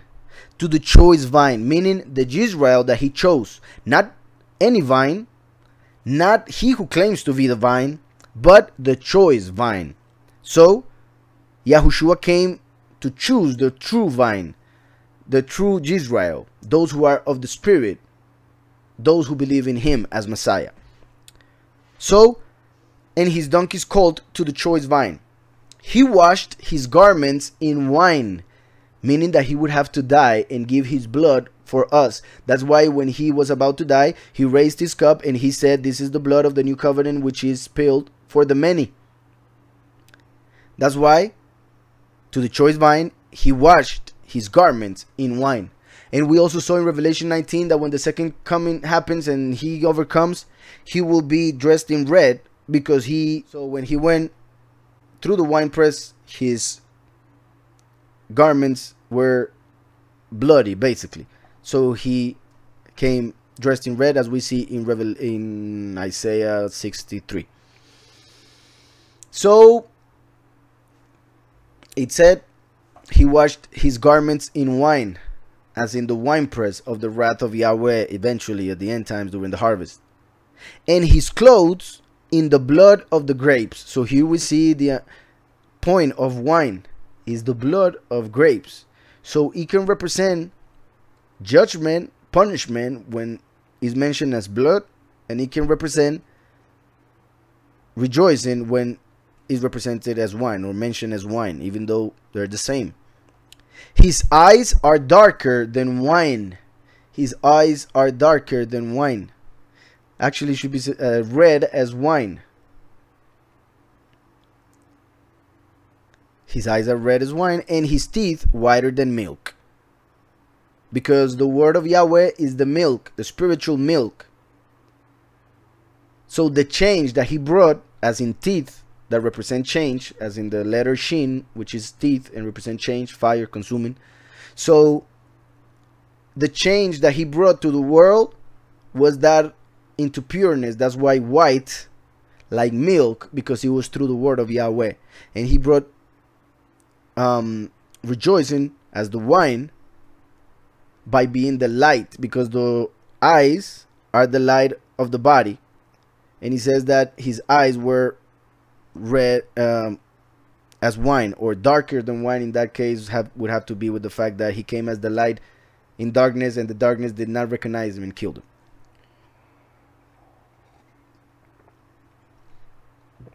So even though we are talking about the second coming, I think it's very important to understand also the first coming, because many people do not understand the first coming either. So that's why they cannot understand the second coming, because there's no way that you can understand the second coming if you don't understand the first coming. So if we continue reading the blessings, we see things that would happen after Messiah appeared on earth during the 2,000 years that have passed, in which the congregation has been in apostasy, in rebellion. So Zebulon is a blessing that represents when Messiah went up to sit at the right hand of the Father, and the witnesses went to all the nations in ships to preach the truth, the kingdom, to anybody that would listen. Then Issachar, where they settle in those nations when we settle all over the world. Dan, when we started to be judged in the wrong way and killed and enslaved and a bunch of other things. God, when our ancestors fell into the worship of God, or Lord, those false names, false deities for false Elohim. The wrong doctrine, like I said, is the apostasy. That's why God is right there. Then verse 20 mentions Asher, which is when the true doctrine would start to be taught little by little to make those who were looking for it happy, which is the meaning of Asher. Then Naphtali, which means my fight. That means that when the many that are called, out of those many that are called, just a few will fight actually to get out of the lie, to get out of the whore of Babylon, get out of confusion. So when you want the truth, Yahweh gives it to you, but then it's up to you to continue in that truth, walking the way, not just sit down. So when you start walking is when the fight starts, because there will be an obstacle here, an obstacle there, a test here, a test there, so that you learn and become better and better each time. So that's why Asher and then Naphtali. But after you fight with the enemy, like Jacob fought Elohim, when you as a son of Jacob fight the false Elohim, after that you will realize who is the real Elohim, and you will recognize the second coming, one of the two witnesses. And that's why Joseph comes after Naphtali. After the fight comes the second coming. And when we see each of the blessings of each of the sons of Jacob, they are small blessings. 1 verse, 2 verses, some cases 3 verses, but that would be too much. Let me see if there are any in which, yeah, for instance, Dan, 3 verses are used, but most of them 2 verses, some of them 1 verse. But when the chapter spoke of Yehudah, it used verse 8, 9, 10, 11, and 12, 5 verses. We already read them. And now when it talks about Joseph, is 22, 23, 24, 25, 26, 5 verses. So 5 verses for the first, 5 verses for the last. First and last. The 2 tribes, Yehudah and Joseph. And those are the only 2 tribes that have so many verses in this chapter, because they represent the 2 tribes from which first and last would come.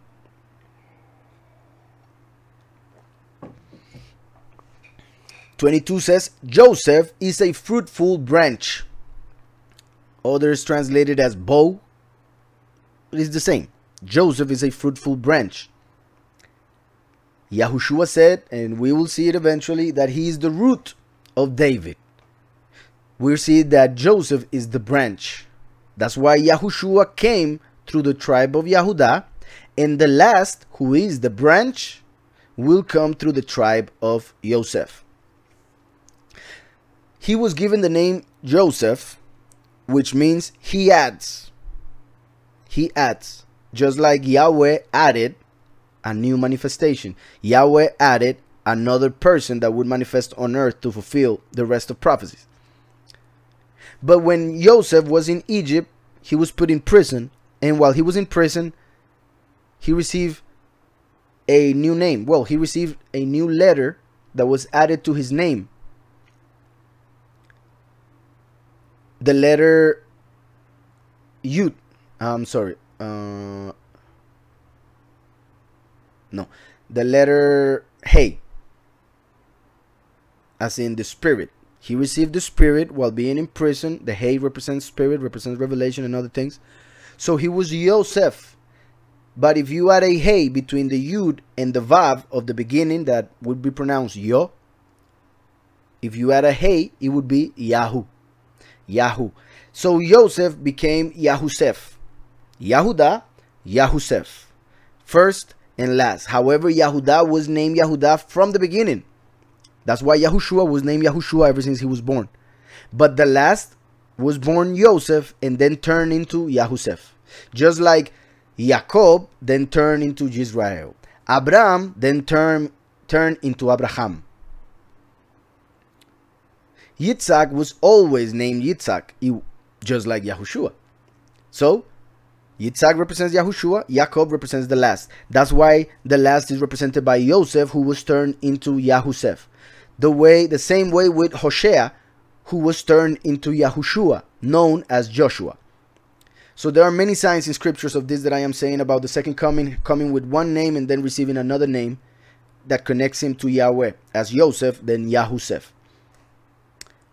Joseph is a fruitful branch. And here I say Joseph because in this scripture, this chapter, it was called Joseph.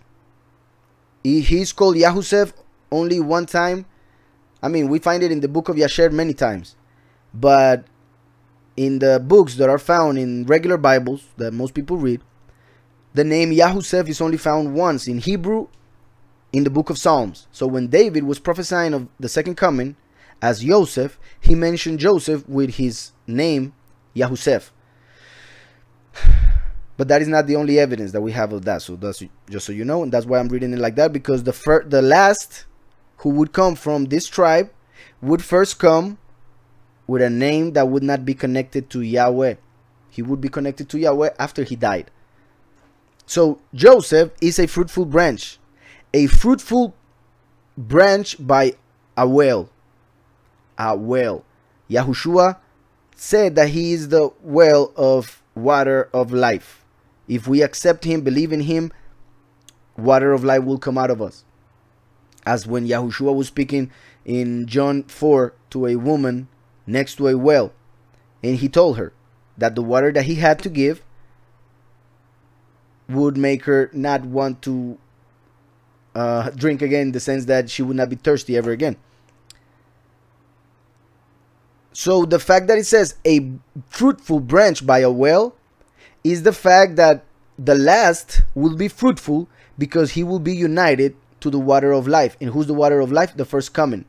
So the last will be able to fulfill what he has to fulfill thanks to the first, because he is connected to the first, because he receives the teaching, the water of life, to be able to be fruitful. And that's why from that branch will come the 144,000, the fruitfulness that Yahweh will receive as the Bikurim, as the first fruits that we see in Revelation 14.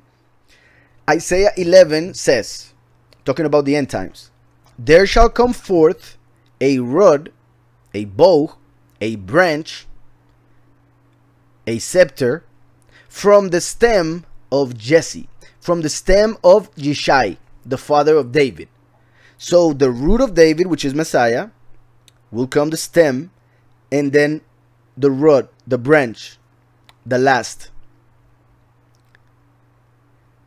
But how can the branch come from Joseph if we are seeing here that it is the stem of Yishai, who was the father of David? How is that possible? I already explained. Colossians, Romans, Galatians says that in Yahushua there is no free nor slave, there's no man nor woman, there's no Greek nor Yahudi, because we are all one. So even if the last is of the tribe of Yahuseph, by accepting Messiah, he becomes of the tribe of Yahudah spiritually, because he needs to be born again like we all need to be born again. Conceived through his seed, which is the word of Yahweh, his name, Yahushua. So there shall come forth a rod, a scepter, a branch from the stem of Yishai, and a branch shall grow out of his roots. The root of Yishai is Yahushua. So the only way for the branch to be the branch is if he is in Yahushua, to therefore be the son of Yahudah. Genetically the son of Yahuseph, spiritually the son of Yahudah. Yahushua was the other way around. Physically the son of Yahudah, spiritually the son of Joseph. So there shall come forth a rod from the stem of Yishai, and a branch shall grow out of his roots. The spirit of Yahweh shall rest upon him, the spirit of wisdom and understanding, the spirit of counsel and might, the spirit of knowledge and the fear of Yahweh. 2, 2, 2. Because he will receive 2 mantles. He will receive 2 portions, as a firstborn receives 2 portions. Then in verse 11 it says, well, verse 10 and 11, and in that day there shall be a root of Yishai. So in the end times there would already be a root. A root has to grow. That's why you sow something, you have to wait and wait and wait and wait because the root has to grow and grow and grow and grow, get water, get firm by holding that root to a stone if possible, and then the stem will start growing, and until later on you will see a branch and then leaves and then fruit. So the branch is the last, the root is the first. In the last days the root already came and has been growing for 2,000 years. So that's why it says, and in that day there shall be a root of Yeshai, that is Yahushua HaMashiach, who shall stand as a banner to the people. Where would you put a banner? Where do you put a flag? As high as possible, in the sky, so that everybody can see it and say, that is my nation. I am part of that nation.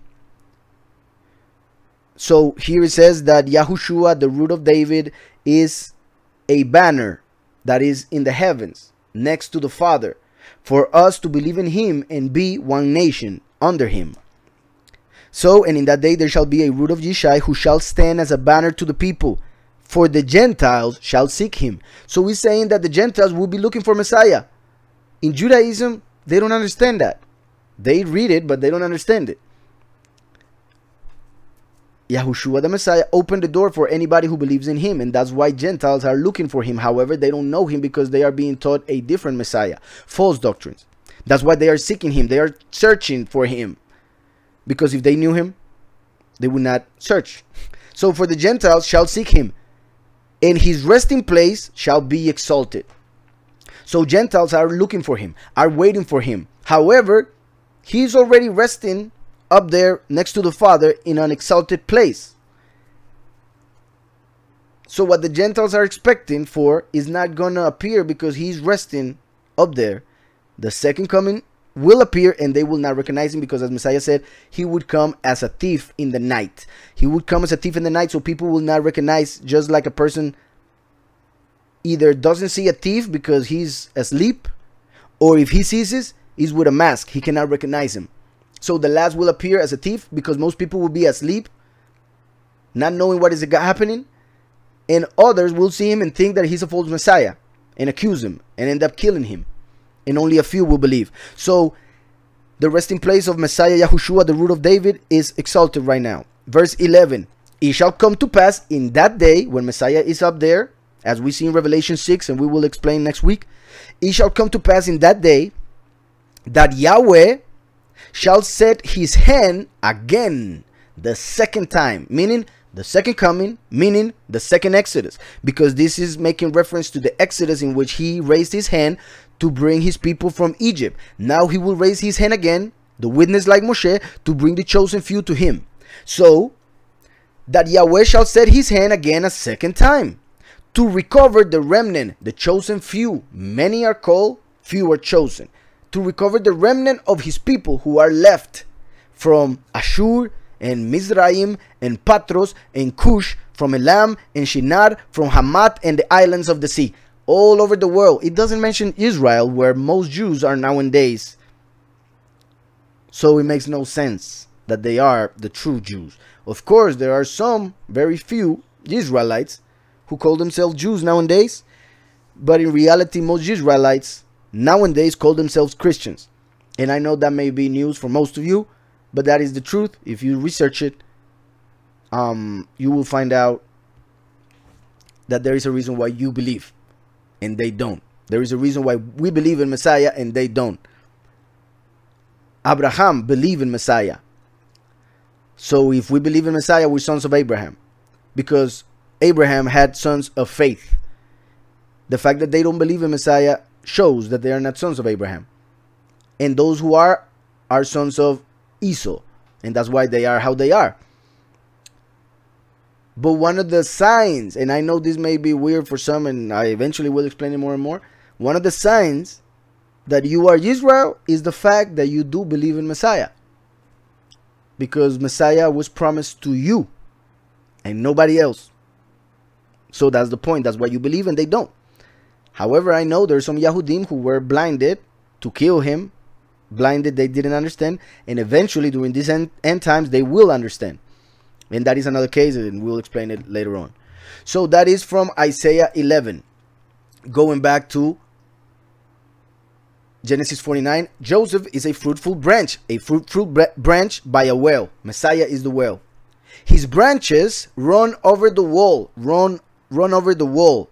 So the wall of the New Jerusalem, his branches will come out of the wall, because he will be so fruitful that he will not only bring the few, but also the many and the nations.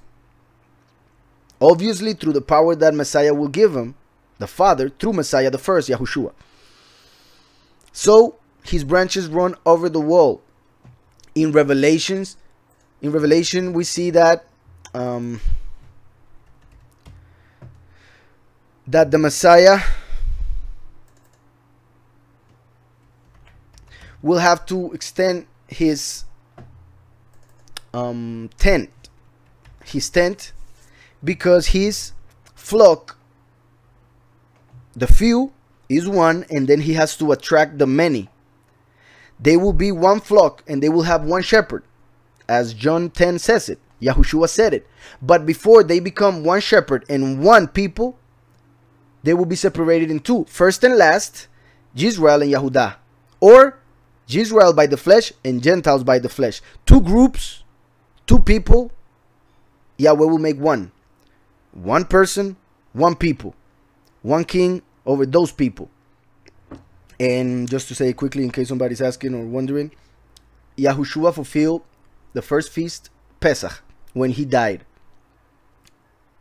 When he was buried, or well, he wasn't actually buried, but he was put in a tomb.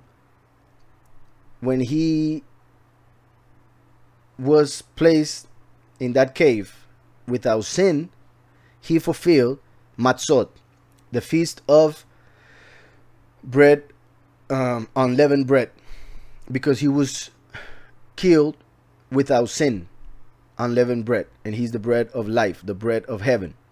Then he fulfilled by his resurrection and presenting himself to the Father as the fulfillment.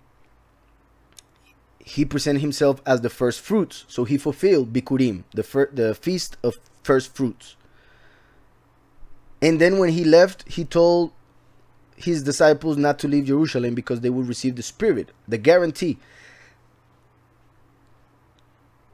So from that moment, it would be like basically the wife receiving the ring, being promised that she will be married soon. So 4 feasts by death, burial, resurrection, and the reception of the Spirit by the congregation. Out of those 4, the first 2 are normally connected. They mention it sometimes as the same. So that's why some take these 4 as 3. And in that case, Yahushua would have fulfilled the first by dying and being buried without sin. But we can separate it in 2. The first when he died as the lamb, the second when he was buried without sin. Hope that's clear.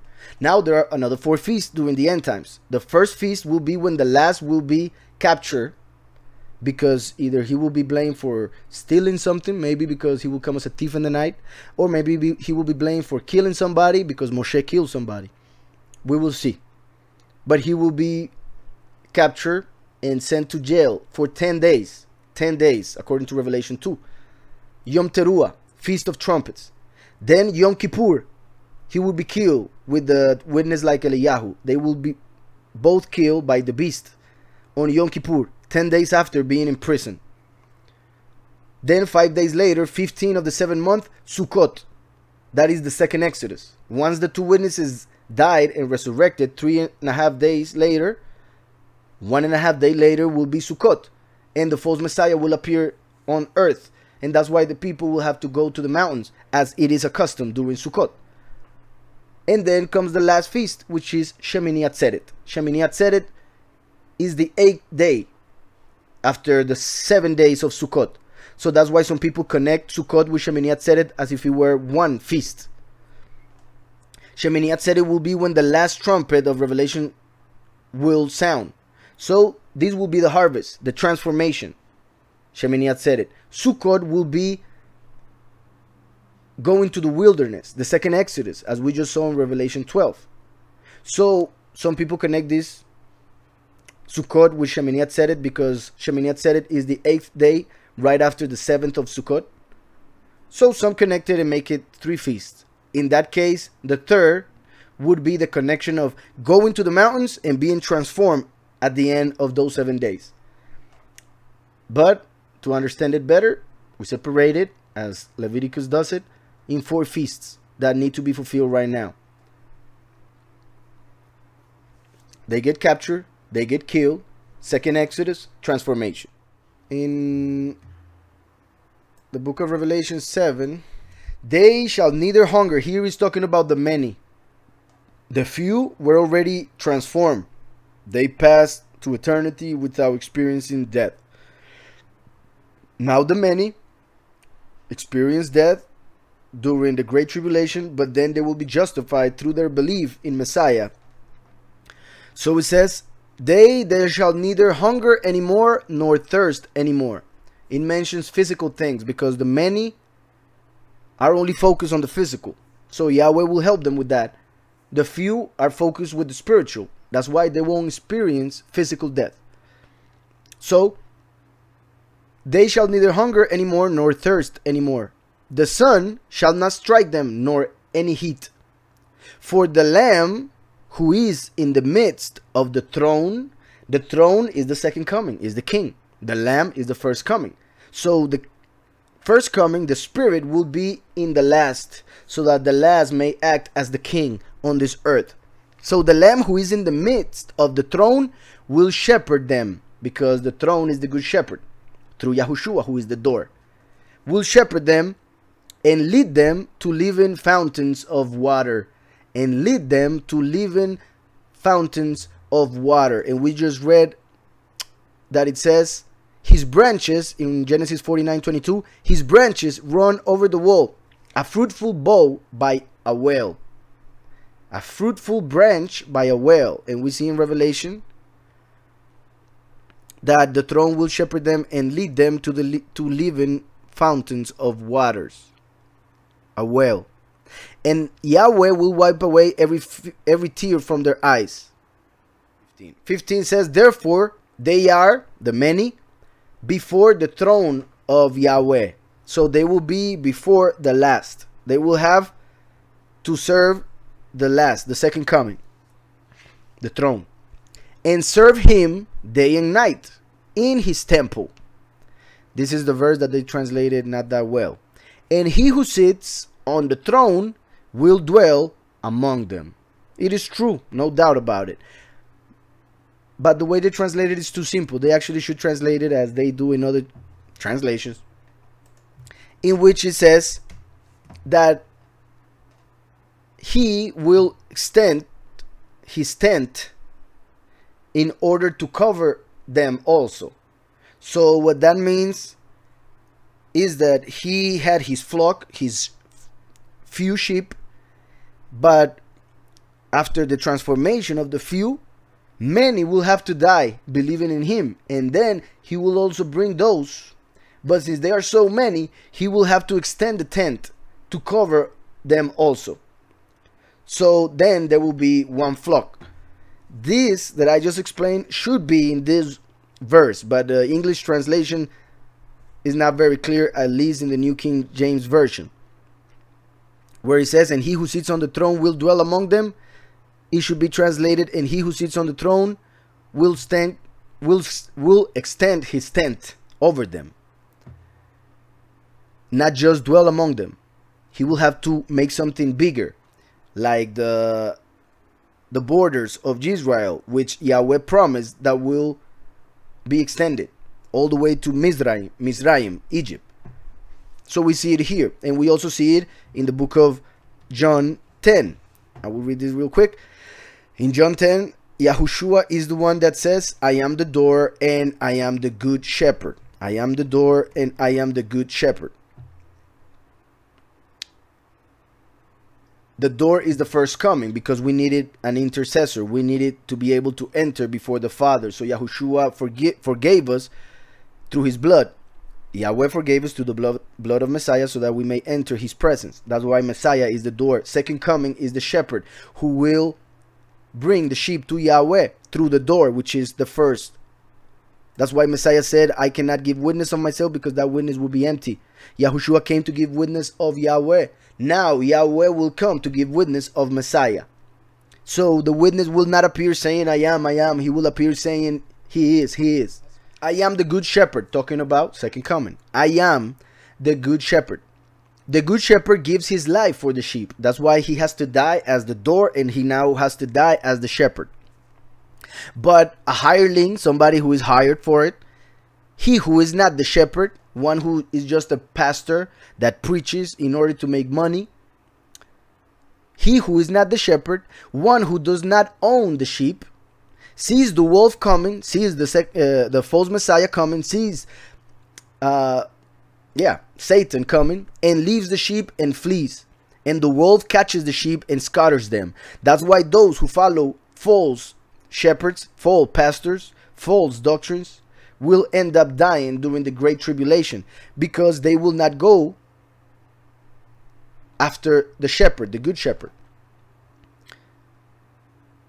It says, the hireling flees because he is a hireling and does not care about the sheep.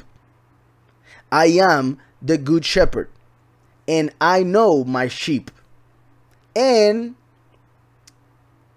I am known by my own. And this is what I was just saying a few moments ago. The fact that you believe in Yahushua the Messiah, if you believe in the true Messiah, the true doctrine, you will also recognize the second coming, the last.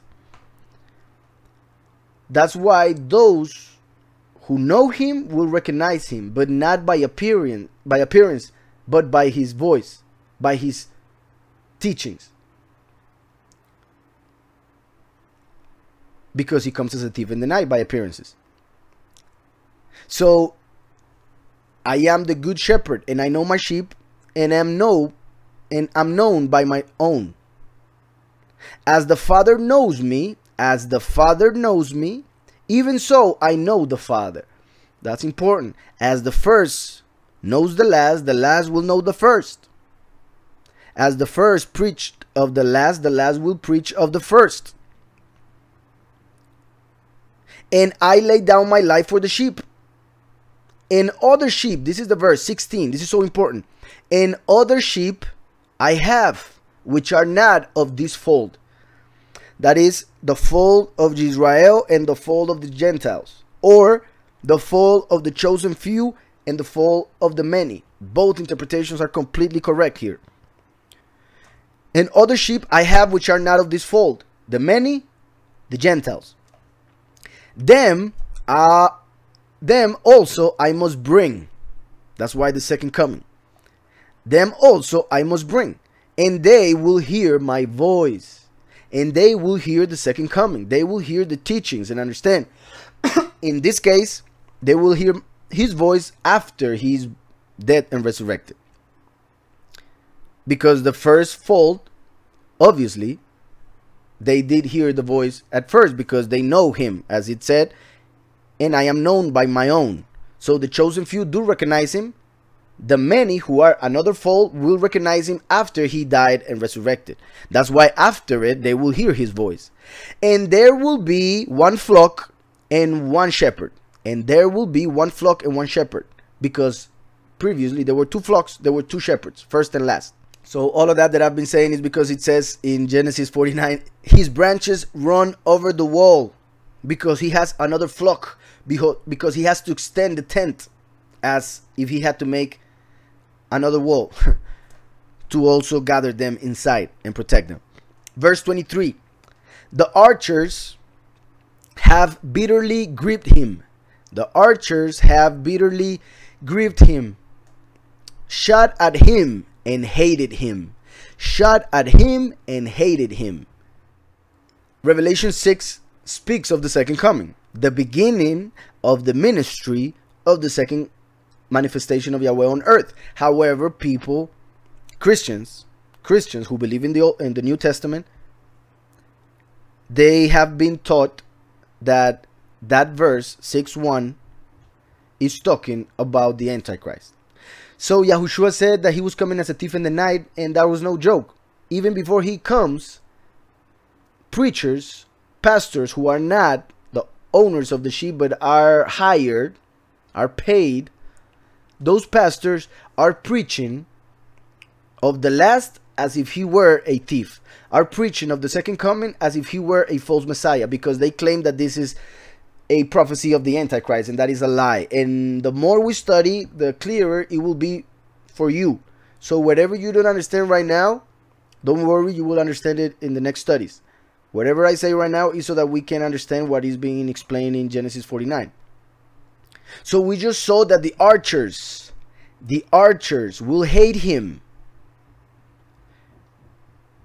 When Yahushua came, he came as the sword, because he would fight, he would preach right next to them. He would be right in front of the Pharisees. He would be in front of the multitudes. Like when you fight with a sword, you have to be close. But when you fight with an arch, with a bow, you can do it from far away. So you can just throw arrows to your enemy. So the first coming would be personal in Israel. The second coming, like Jonah, throughout the nations, using technology to be able to reach all the nations from afar, like when you use a bow to fight. So verse 1 and 2 of Revelation 6. Now I saw the Lamb open one of the seals, the first seal of the book of Revelation. The first seal starts the last 7 years. The first seal starts the ministry of the two witnesses, one of which is Moshe, the second coming of Messiah, the second coming of Yahweh on earth. So one of the things that people in Christianity use to say that this verse is talking about the Antichrist is because they don't understand the second coming. When they read, now I saw when the Lamb opened one of the seals, they say, well, the Lamb is up there, so how can it be the second coming? Like I explained, he first came as the Lamb. That's why he's up there opening the seals. Now he's coming as a lion. That's why the Lamb is up there. Now the lion will manifest on earth. Hope that's clear. The first is right next to the Father, at the right hand of the Father, and he will remain there eternally. The last will come to preach during the first 3 years and a half of the last 7 years. That's why he starts the last 7 years. His ministry is the beginning of the last 7 years, because he will preach during the 3 years and a half at the beginning of the last 7 years. So now I saw when the Lamb, Messiah, Yahushua, opened one of the seals of the book of life in heaven. And I heard one of the 4 living creatures. If we were to go back, when Yahuhanan mentions the 4 living creatures, the first living creature is the lion. That's why it says, and I heard one of the 4 living creatures, and I heard the first of the living creatures, the lion, saying with a voice like thunder, because he that is about to be manifested on earth by the announcement of the lion is the voice of Yahweh, and the voice of Yahweh manifests as thunder. So a voice like thunder.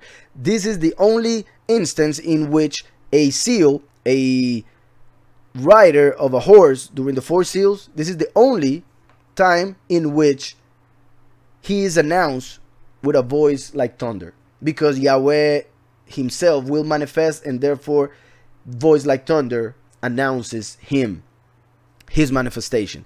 A lion, because it is the lion of Yahudah who will manifest by the will of the Lamb, which is who is in the heavens, right at the right of the Father.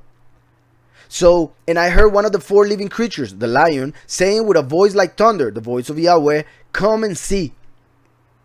And I looked, and behold, a white horse. Horse represents war. White represents pureness, peace. So it is a war through peace. It is a war through words. It is a spiritual war. That's why it is a white horse. It is positive. White never represents anything evil. And some people say, yeah, but Satan appears as an angel of light. Yeah, when that is written, it says that it's Satan who appears as an angel of light. Here, it doesn't say that it's Satan. And when you read in Revelation 19, Messiah himself comes in the same white horse. So how can this be an evil one and the other one be a bad one? Makes no sense, because scripture doesn't contradict itself, and whatever one symbol represents here, it will represent here, there, and everywhere in scriptures. So, and behold, a white horse. That is the second coming. Yahushua came riding a donkey because he came to bring mercy, humble, forgiveness. The second comes in a horse because he comes to make war, judgment, the true doctrine, which those who are in the apostasy will take as false, as war, as an antichrist, as a thief. So it says, he who sat on it had a bow. He who sat on it had a bow. He who sat on it is the second coming of Yahweh on earth, the prophet like Moshe. He had a bow. So just like Messiah represents the sword, the last represents the bow, the arch. So the last represents the bow because he will be speaking from different places to all the nations. As when you throw arrows, he will be throwing teachings, doctrine, truth, judgment, etc. And a crown was given to him. And a crown was given to him because he will become king. He is the great prince, Michael, who Yahweh will raise up during the end times, as we see in Revelation Daniel, the book of Daniel 12:1. So that's why he's given a crown, because he is king. And a crown was given to him, and he went out overcoming and to overcome, because he is the overcomer who will receive the rod of iron, the star of the morning star, etc. Because he is conquering and to conquer. He will overcome completely. He is the overcomer mentioned by Messiah to each of the congregations. But the point here is he's conquering and to conquer. How can Christians preach that this is the Antichrist? If this were the Antichrist, that would mean that there is no hope, because he was gonna win. He would conquer completely. He will never lose. He will never be overcome if that was the case. But it is talking about the second coming of Yahweh on earth. That's why he's coming conquering and to eventually conquer completely.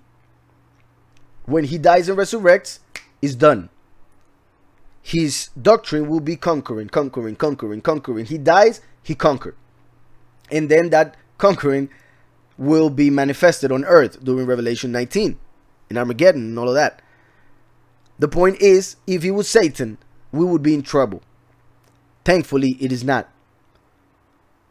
Because he will overcome completely. He will conquer. And Satan will fall. We see in scriptures, all throughout scriptures, that Satan will be destroyed, will be killed, will fall, etc. He will not conquer. He will conquer the minds, the hearts of those who have been fooled, deceived. Yeah, those who are in the lie, those who do not love the truth. But those who do not love the truth are a lie themselves, because they are becoming one with the lie, and that which is a lie doesn't exist. Therefore, no point mentioning them. So we see that the weapon of the last is a bow. The weapon of the first, a sword. And he gives us that sword. So the last will also have a sword, like we just read. It will come out of his mouth. His words will be like a sword when he's close to people. But mostly his weapon is a bow. So he's like a person who goes to fight with a bow and with a sword. And that's why in Genesis 49, hopefully we'll finish it, says the archers, or those who fight with a bow, because he has a bow, because the son of Joseph will bring a bow, like a preacher, will send teachings. The false shepherds, the false teachers, will send arrows to him, trying to kill him. Destroy his doctrine, destroy his image, his whatever. So it says, the archers have bitterly grieved him, shot at him, and hated him. and hated him. When we read about the two witnesses in Revelation 11,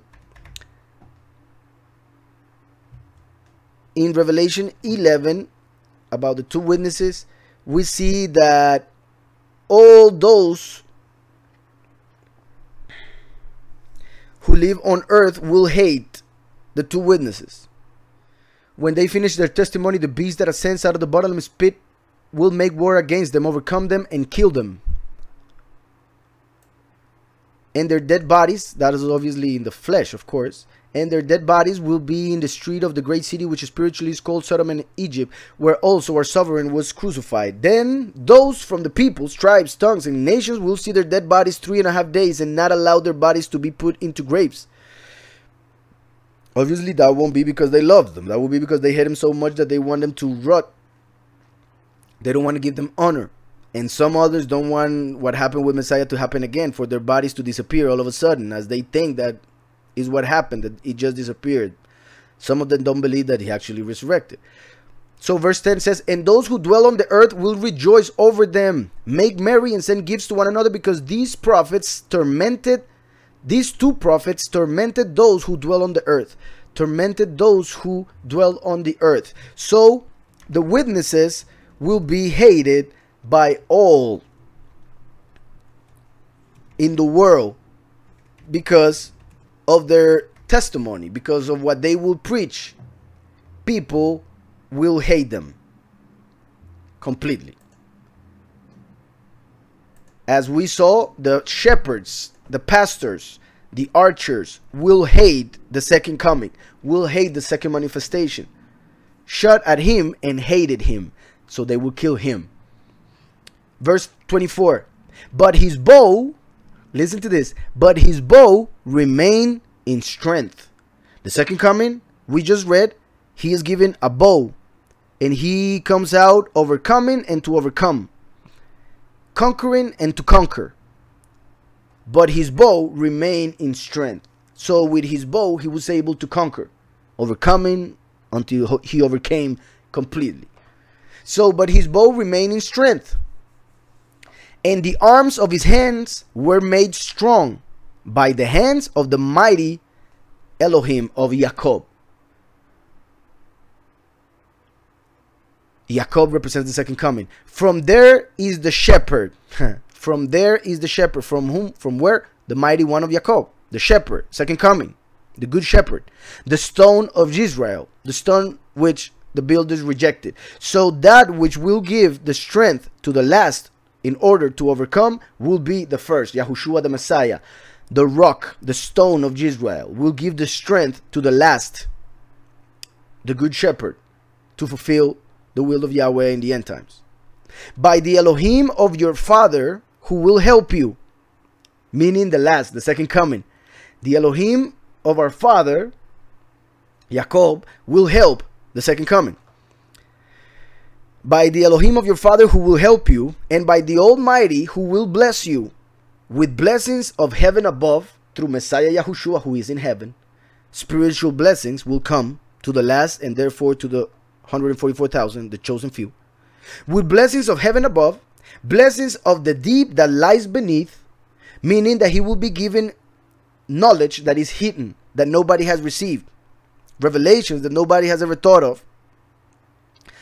He will be given knowledge of the enemy who is in the darkness, in the deep, in order to destroy the enemy. He will be given knowledge of the enemy.